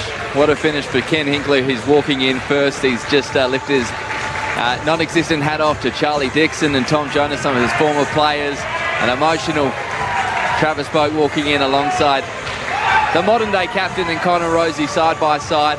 You can tell he's emotional as he walks into the room, followed by the rest of his fellow teammates. Chad Corns walks into the room as well in his farewell game. His dad Graham, who's a Crows legend, is in the Port Adelaide room. I can't remember ever seeing Graham Corns in a Port Adelaide room, and I dare say after today you'll never see him there again. But what a fitting end for some absolute greats at this football club. They haven't had much to play for, have they, in the back end of this season, but they had everything to play for tonight.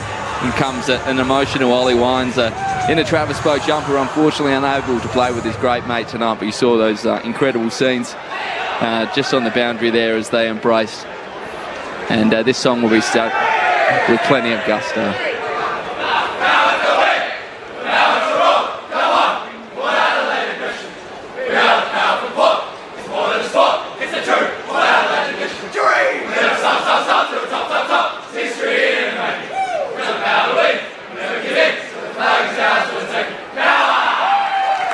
Jason Horn-Francis has told me off for pushing past him to record that song, but he's here in the Moonboot as well. Great scenes. We'll be back with an interview soon. It's a historic night at Alberton. The perfect swan song for Travis Boak. Ken Hinkley, Rory Atkins, Chad Corns. Take your pick. There's a sea of change in the four walls at Alberton. But if you're looking for some hope on the horizon, this is the perfect way to do it, heading towards 2026, Dean Brogan. Yeah, look, you play kids and that's what you get. You get energy, you get effort. I just love the way they played so loose tonight. It didn't look like they had much structure to their game at all, did it? They defended well. They got at the man, the opposition 1-to-1. You know, they weren't loose in getting to the player, Josh, when they're getting 2-to-1, 3-to-1, and letting Gold Coast on the outside. They just came to play football tonight. Just an old-fashioned, let's have some fun football. And look, that's what happens at round 24, and you don't have a lot to play for other than, you know, sending off some champions. Round 24 can sometimes go like that. But they were playing a pretty good team that had everything to play for. Everything to play for. So if I'm Josh Carr, I'm thinking, It's something. There's something there. And some of those kids tonight, you're looking at it going, well, we can play edits to that over the pre-season on what we can do and how we want to play. It's pressure. It's play on at all costs. Make a mistake. Who cares? Defend. Keep your head up. Go and help your teammate. You know, celebrate your goals. Have fun. That's probably the most fun I've seen them play all year. And we know it's round 24 and there's no tomorrow, and you know they look forward to a holiday now. But I'm watching people leave the stadium and there's tears in their eyes, and you know there's some hope walking out of here. It's not a 10-goal loss and you're cheering off a champion. There's a bit of hope there. And I'll tell you what, the other thing tonight highlights to me is how important Butters is to the side. God, they can't lose him. And I understand there's been talk and chat around, you know, offload him to get picks and all the rest of it. They can't lose this bloke. No, can't lose him. Because Josh, you know why? Rosie and Butters are back in the midfield tonight. Yeah. And they got to work. And they got it done. And they got it done. And they beat Gold Coast's midfield tonight. It was the old 2 years ago when they were up and about, when Rosie and Butters were at the top of their game. That's when Port Adelaide at their best, Rosie and Butters are in the midfield. That's as simple as that. And they've had to move the magnets around a bit because of injuries and whatnot this year. But Kari needs Rosie and Butters in the midfield. And there's something there. Richards looks good. Mitch Georgiadis is a superstar. He's a superstar. You've got a solid back line. Yep, they need some punch off half back. But there's something there.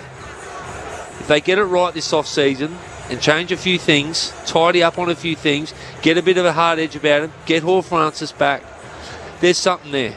There is something there. The other thing as well, even Whitlock, he impressed me. He looked good. Ram actually did enough to suggest that he's a player. McKinlay, you could tell he's a first gamer, made a couple of poor decisions, but he didn't look out of place. He's not afraid to pull the kicks, though. Some players don't even look, Yeah, but he didn't look out of place, and so, yeah, I must admit, I sort of sit there and think, gee whiz, there's a few holes in the Port Adelaide list, but when you see tonight, if they can play that brand of footy, then the future definitely does look bright for Kari taking over. And oh, man, I mean, we're going to have to talk about Gold Coast. We've got 30 minutes, Brogues. Don't jump the gun. I'll be led by you, Aaron. But, look, great way to finish the season, and it gives the supporters walking out of here tonight some hope. And Josh Carr, he'll be at work on Monday. He's not having a holiday. Yep. He'll be at work on Monday. He got a lot to do. Yep.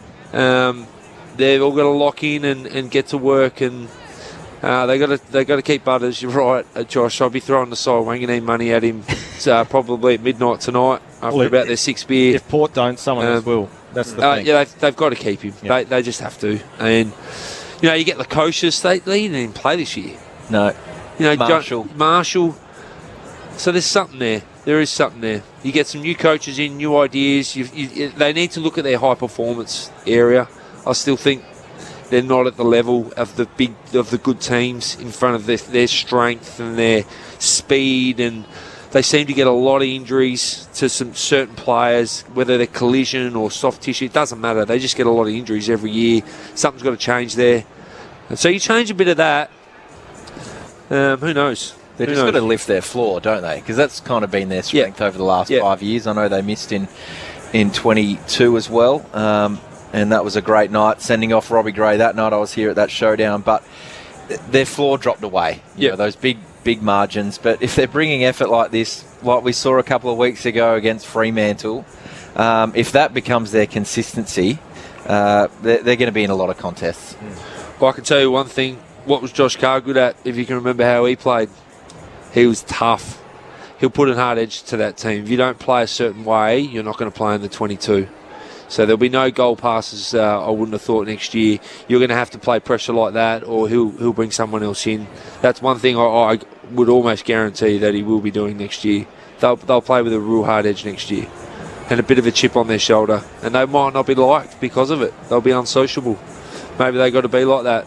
They get some hard edge back. Yeah, and you get a full pre-season as well. They don't often get that because they've been a top 4 team. Thoughts of Dean Brogan and Josh Franco as part of Friday Night Footy on ABC Sport, and what a night it has been. Over at the MCG, Collingwood overcoming a 15-point deficit to maintain their hopes of a top 4 finish, defeating the Demons by 6, and here Port Adelaide holding off A desperate Suns by 4 points, leaving Gold Coast season in limbo. And what it means is we're not going to know how the top 8 looks until Wednesday night. So the Suns have to win against Essendon to play finals football. If they lose, the Western Bulldogs and the Dockers are guaranteed to finish in the 8, regardless of what happens on Sunday. So it's entirely up to the Gold Coast Suns now. Their fate is in their hands. Is that played up there? So hang on a sec, Aaron. So what happens on Sunday between... Can you just repeat that again? All right, so I'll go for the rest of the games moving forward if you like. Yeah. So tomorrow it's all about the top 2. North Melbourne play Adelaide first up at Dockland, Richmond and Geelong. Crows win, they're in top spot. They lose, it's all about percentage. Geelong have to beat Richmond and make up basically 0.3%. So they think they do that comfortably. So Adelaide win, top 2's locked away. West Coast and Sydney, dead rubber at Perth Stadium.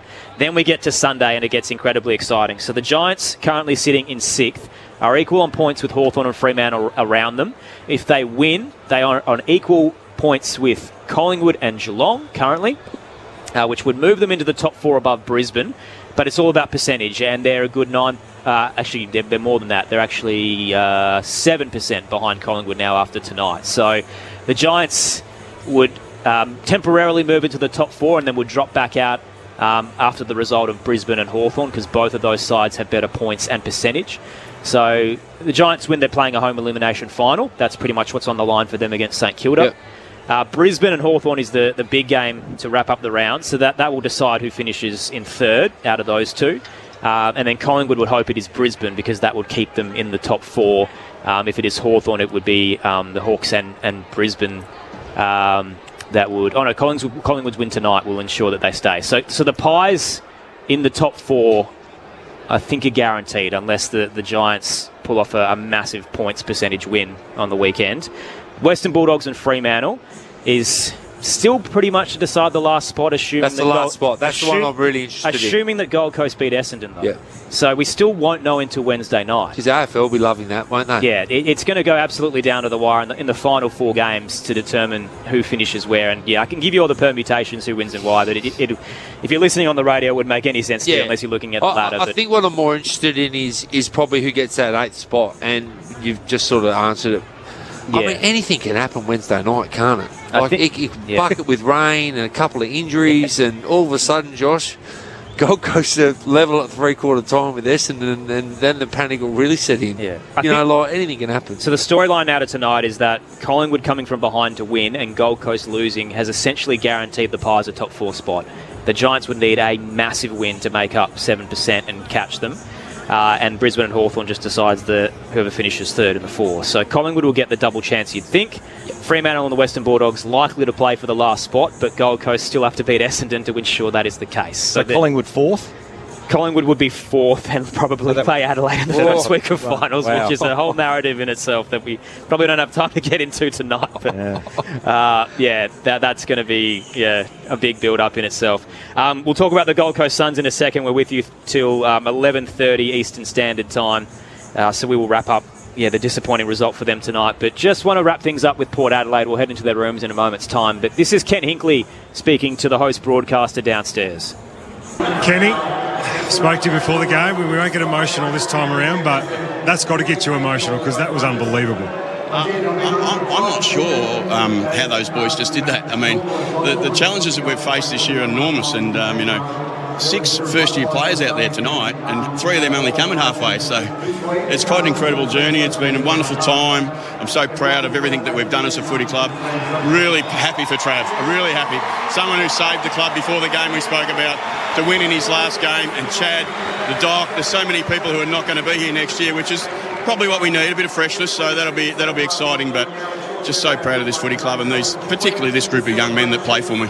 Your reaction, we're just showing your reaction on the siren, and the noise was just one of the biggest noises I've heard in a long, long time, Kenny. How much are you going to miss that? Yeah, I'm going to miss it. You're not human if you didn't miss that. I mean, I'm a competitive bastard, and that's the way I like to be. And, I want to win. And when I get to win on this last game, it meant a lot. Not just because it was my last game, because when you're in this game, every game matters, and you have to win. And that's what I've been taught, and that's what I want to be. I want to be something that looks like every time we play, we try to win. And that footy club have done that a lot of the times in 13 years. You got some great young men here, we know that, but the way that Rosie and Butters in particular in that last half, in the last quarter, I mean, that was just, you must be really proud of what's coming for this football club. Yeah, they're in good hands, aren't they? Captain and vice captain in really good hands. Such great leaders, great young men. You know, put a bit of Horn Francis out there at the right time, it'll be okay too. So Bergman, maybe a couple others. It's a pretty positive group that we've got going forward. As I've said, optimism around who we are is that we're going to be okay, and I think we will be. Kenny, you've got massive influence on a lot of these boys. You're a massive influence on my career, mate. I'm standing here mostly because of you.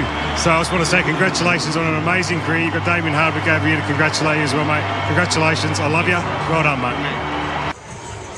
He was true to himself until the bitter end, Ken Hinkley. 297 games, finals in 7 of his 13 seasons. He entered the football club at a very low point and brought them right back into relevance, and he departs on an all-time high with a thrilling 4-point victory over the Gold Coast Suns at the Adelaide Oval. Let's get some reaction in the rooms with Josh Money. Thanks, Aaron. Yeah, here was Zach Butters. I was just listening in on that Ken Hinkley interview. Zach, we know what a big figure he's been in your life. How emotional was it tonight, and how important to get the win on what is such a big night for the footy club, for Ken and for Trav Boat? Yeah, such a special win for both of them. And yeah, I think in Kenny's three-quarter time speech just before he ran out, nearly had me in tears. So yeah, it's still sinking in a bit. I'm sure it will come to terms in a later date, but yeah, right now I'm pretty stoked with that. What did he say? Just spoke about how much he loves the club, how much time he's put into things, and why he loves the club, and just wanted to share that passion with us. And yeah, we could show that same love one more time for him, for that hopefully we could have this feeling post-game. And yeah, it was really special. How are the emotions right now? He just addressed you in the rooms as well after the win. It must be a bittersweet time for you. Yeah, it's pretty raw, especially with obviously Boki and Chad and some real big figures at the footy club who have put so much time in and love into the club, and especially helped my career and many other boys' careers over the journey. So when you lose people like that, it's obviously a bit upsetting, but good to send them out in good fashion. You developed into one of the absolute superstars of the comp. How helpful was it when you come in as an 18-year-old and you have a professional like Travis Boak to basically model your game and the way you prepare and go about things off? Yeah, I pretty much walked in straight away, and yeah, I probably annoyed him and Robbie the first couple of years. Everywhere they went, I was probably 2 steps behind him, and yeah, he's taken me under his wing, been on training camps, but probably just as much with the off-field stuff and managing your mindset, your emotions, and showing up and being real to yourself every day. And I think he does that just as well as all the physical stuff that he's taught me as well. So yeah, I'm definitely going to miss him, but I'm sure I'll be in contact most weeks about footy or life, or hopefully I can get down and watch him play some footy post-career as well. Great job tonight. Here's Josh Franco and Dean Brogan. Butters, Brogues here, mate. Firstly, mate, you played unbelievable, mate. You played your heart out for a champion of Travis Boak. You should hold your head really high how you played for him tonight. Well done, mate. Mate, is that one of the most funnest games you've played in? Yeah, obviously I think it was only 40,000, but the joint was absolutely rocking, and I think especially late they definitely helped us get over the line and really got behind Boki and Kenny, and yeah, the crowd was special tonight, so thanks to the fans for showing out and really getting behind the club on this day. Now, Boki, I think there was 10 players arguably not in your best 22 tonight, but we saw some kids play tonight that actually show something. The future looks good. Like some of their efforts and their pressure and their energy, like you must look at that and go, yeah, we got something here. We got something here. You might see it a little bit more than us from up here, but we saw some of these kids tonight, and we're sitting up here going, well, if they can produce a bit of that most weeks, it's actually not that far away, is it? Yeah, most definitely, and I think they've been exposed probably earlier than they even thought at stages this year with the amount of injuries we had, but credit to them with their attitude. And I like Jack Whitlock, I think he's still pretty young and skinny, but just his efforts, and he runs all day and just competes. And I'm sure they're going to learn so much, which is going to keep the club in a good area moving forward. And Zach, congratulations again tonight. And just going back to Ken Hinkley, he just seems to have this unique ability to pull a rabbit out of the hat in terms of getting the side up when their backs are to the wall. What is it about his personality, his character? What's the one endearing feature that gives him the strength and the ability to extract the most out of the playing group? Yeah, I think he's a people's person, and the relationships he's built, if he rang me at any time of the day, I'd jump off and do anything for him because I know he'd be the same for me. So, yeah, I feel like when it comes to footy, it's been no easier person to play for, and I think I like to bring that out in my game as well. And he always asks of it of me, and I try my best to always deliver for him. And sort of like a dad, you just want to make him proud in a way. Zach, it's Tom Wilson up here. No doubt the fans were proud of that. You talked about lifting the roof off. Did you feel it throughout the game to play for them after a tough season? Yeah, I think especially after the last month, obviously a few tough losses in there. So, yeah, to feel that atmosphere and that energy, and yeah, we love doing that for our crowd as well. But we also love that they kept showing up, and last round of the year to really send a few people off in the right way. And yeah, the night couldn't have been it without them. They love Boki, mate. They love you just as much. You're going to be here next year? Yeah, I'll be here next year. I'm contracted, so yeah, I'll be here. I'll be there day one of pre-season. Will be the final year of your contract, though, Zach. So what do you want to see from the football club in 2026 to ensure you're a lifer? Yeah, I think with the passion and energy like that, and I'm a competitor, so yeah, I just want the boys to compete and be in games of footy and really love playing with each other. And yeah, I just like doing things together. So yeah, that definitely makes me happy tonight. Is the brand you saw tonight what you're expecting under Josh Carr? Oh, obviously things will change a little bit under Curry. I think tonight was a lot off emotion, and I think our pressure was through the roof, and our contest work was really good. But yeah, Curry will have his own effect and own way, and we'll embrace that and we'll play that way as well. Zach, so quiet night tonight, mate, and quiet weekend. What's the plans? Rogues, I reckon you know better than most, mate. But, yeah, mate, I'll go with it. Just a quiet one. Enjoy yourself, mate. It's been. I've really enjoyed your efforts this year, mate. Thank you for your effort tonight, and enjoy your off-season, buddy. Thanks, fellas. Appreciate it. Have a good night. Great to have Zach Butters on ABC Sport after Port Adelaide's 4-point victory. It was an emotional night, and the crowd rode every possession across it. 40,000 in their house after a very difficult year, but got to send their most capped player out on a high, and their longest-serving coach as well. And I had a little bit of trepidation about how the reaction would be for Ken as well, because he's been a very divisive figure, but everyone embraced those departing the football club tonight. It was a good performance on field and off it from the entire Port Adelaide community. And for the Gold Coast Suns, they're in a little bit of hurt now as they steer towards Carrara. So we crunched all the numbers in terms of the top 8 and what tonight means. So Collingwood are essentially guaranteed top 4 unless the Giants win by over 100 points. So you can say that they've got the double chance and are likely to play Adelaide first week. Freo and the Dogs is probably going to be for the last spot in finals, but that's assuming that the Suns defeat Essendon on Wednesday. If the Suns do defeat the Bombers, it is highly likely now that they will finish 7th or 8th.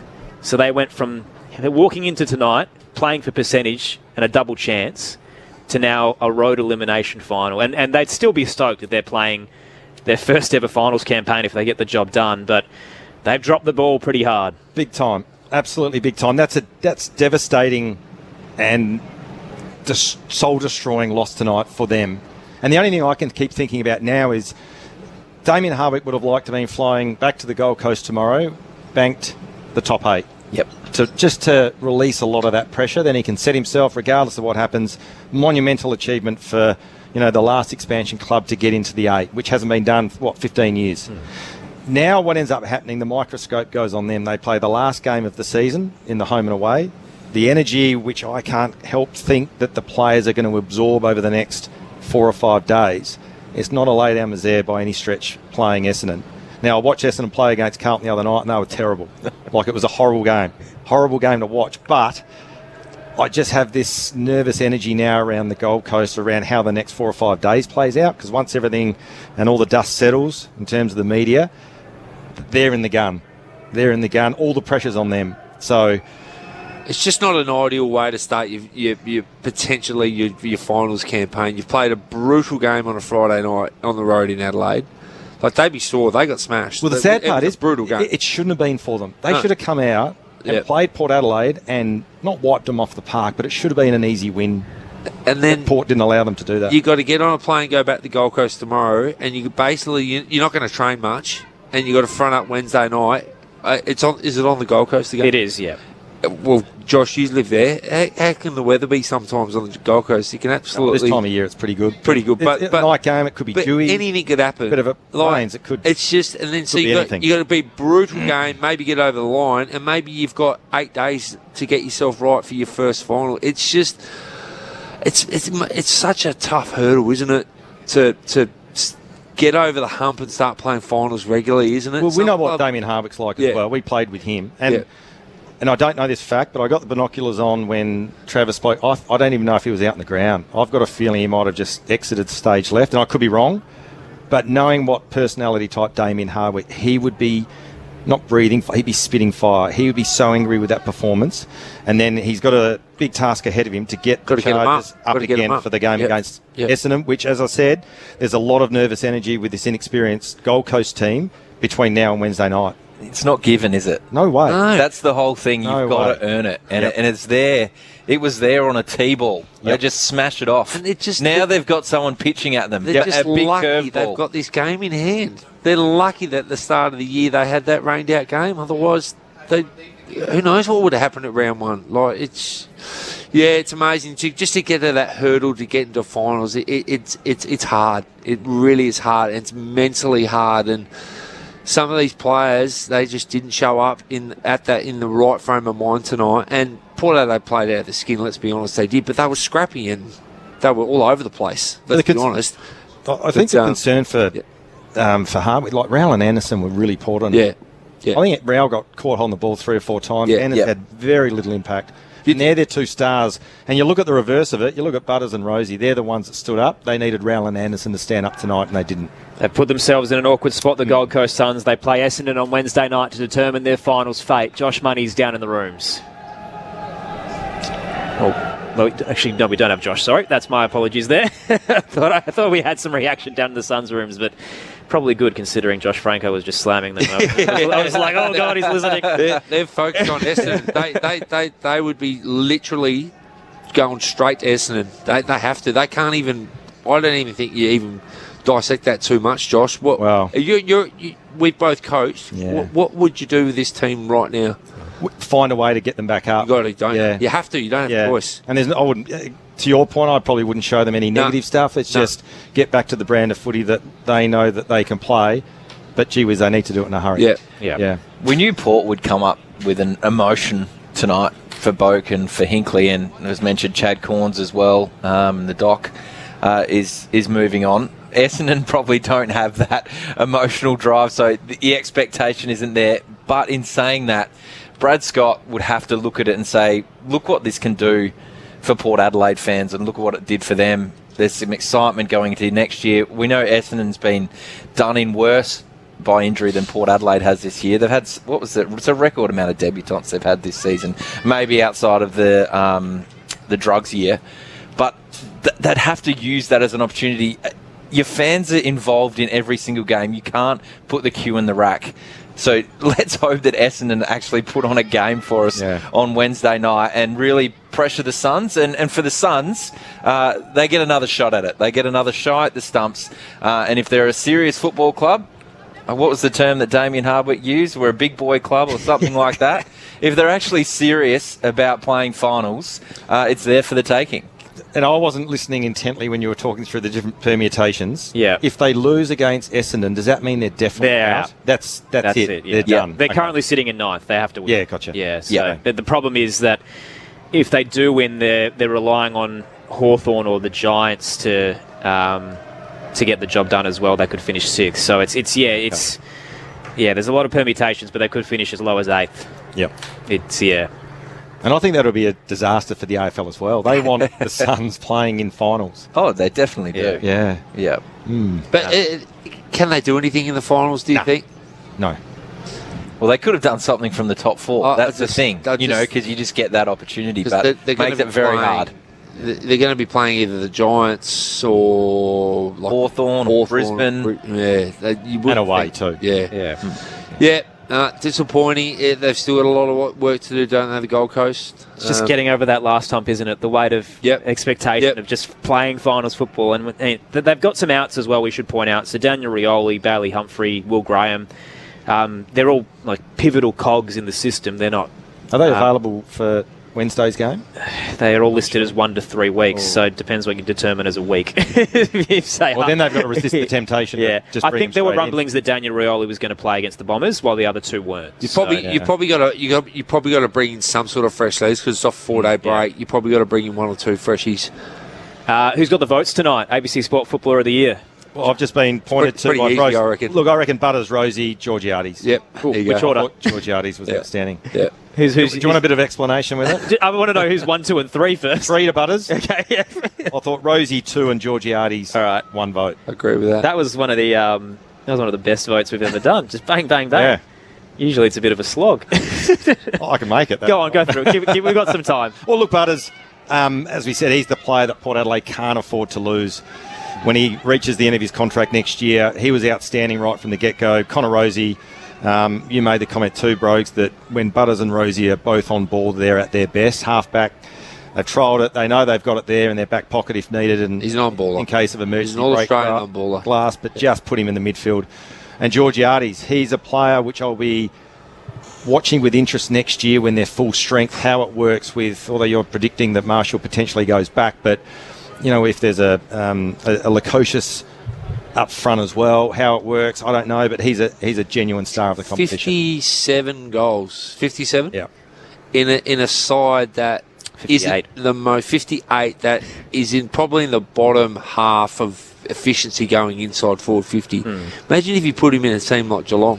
But I think the most important or the most impressive thing about him is the opposition know it goes to him. Yeah. Because it goes to him the most out of any forward in the competition. Yeah. But they still can't stop him. Still gets free. He's a gun. star. He is a gun. Josh, great to have you with us as always. Thanks, Brogues, good to see you. Thanks for joining you us so on much for Emotion having tonight. me. I really enjoyed tonight. Thank you for having me on. Great calling as always, Tom Wilson. Great fun. Good work to Josh May downstairs, Paul Broken, Shay Artek, and back in the studio to Mitch Turner. The minor premiers to be determined tomorrow, so we'll build it up as part of AFL Saturday at midday Eastern Standard Time, and then North Melbourne and Adelaide at the Docklands from 1, before Richmond and Geelong at the MCG from 4:10 Eastern Standard Time. Collingwood defeating Melbourne by 6 points to lock in a double chance. And then the final game of the night saw Port Adelaide with an emotional result in a fitting finale for Travis Boak and Ken Hinkley, a 4-point upset over the Gold Coast Suns, whose season hangs by a thread ahead of Wednesday night against the Bombers. Port Adelaide winners 10-11-71 to 9-13-67. Here's how we saw it on ABC Sport. To Adams, he's going to go to the top of the goal square. Flying it, that is King. And strong is Big Ben. He's capitalised on his opportunities when he's had them. Kick 2 for the night. 30 metres out. In comes Big Ben after a big, strong mark, and that's a big goal for the Suns. That's his third. Hands it to Richards. McKinlay at left half forward. Hooks it towards the 50. Early whistle. Andrew has put down Georgiades. Off the ball. Nowhere near the delivery. Mac Andrew, who has a record of giving away costly free kicks at bad moments for Damien Hardwick. Mitch Georgiades gets a set shot, 30 from home. Mitch Georgiades at left half forward, crosses the paint of 50, looking for 3 on the night. It is a beautiful strike. Port's back in front. He's in the centre square, goes out towards Sweet. And he thought Get it about in there, switching big the fella. blade. He Just said, play get it the in there. Flying is Georgiades from the back of the pack. That's why you get it in there. That's why you get it in there. What a season he's had up forward. Another big moment in front of a big opportunity. He stuck it through. 4 to the floor, he was sure. Georgiades, 2 for the quarter. Port 10-11-71. Gold Coast 8-11-59. It's danger signs for the Suns. Power squeezes a kick on the 45 across the body. It tumbles to Witts, 40 from home. Hands it to Farah. Turns at 30. Giant Farah strikes. Ooh. Gold Coast aren't done yet. Their September dreams are alive. It's a 6-point game at the Adelaide Oval with 6 minutes to go. Unloading his Ainsworth to the top of the goal square. King strong. Knock Jones under the footy. Roving Darcy Burn Jones with a huge holding the ball tackle. That's what you want from your veteran players. Hands it to Richards. He looks for territory, but he's kicked it out to Ainsworth on the eastern wing. It's an uncomfortable bounce. And a tackle from Farrell is extraordinary. Holding the ball, Kane Farrell. The veteran. Handballed over the top to Andrews. Anyone met by Lockie Jones. Ball's in dispute. Elias fumbling. He's got 3 Suns around him and right in front. And Port Adelaide have done it. They did it for Travis Boak and Ken Hinkley. Have a listen to the crowd.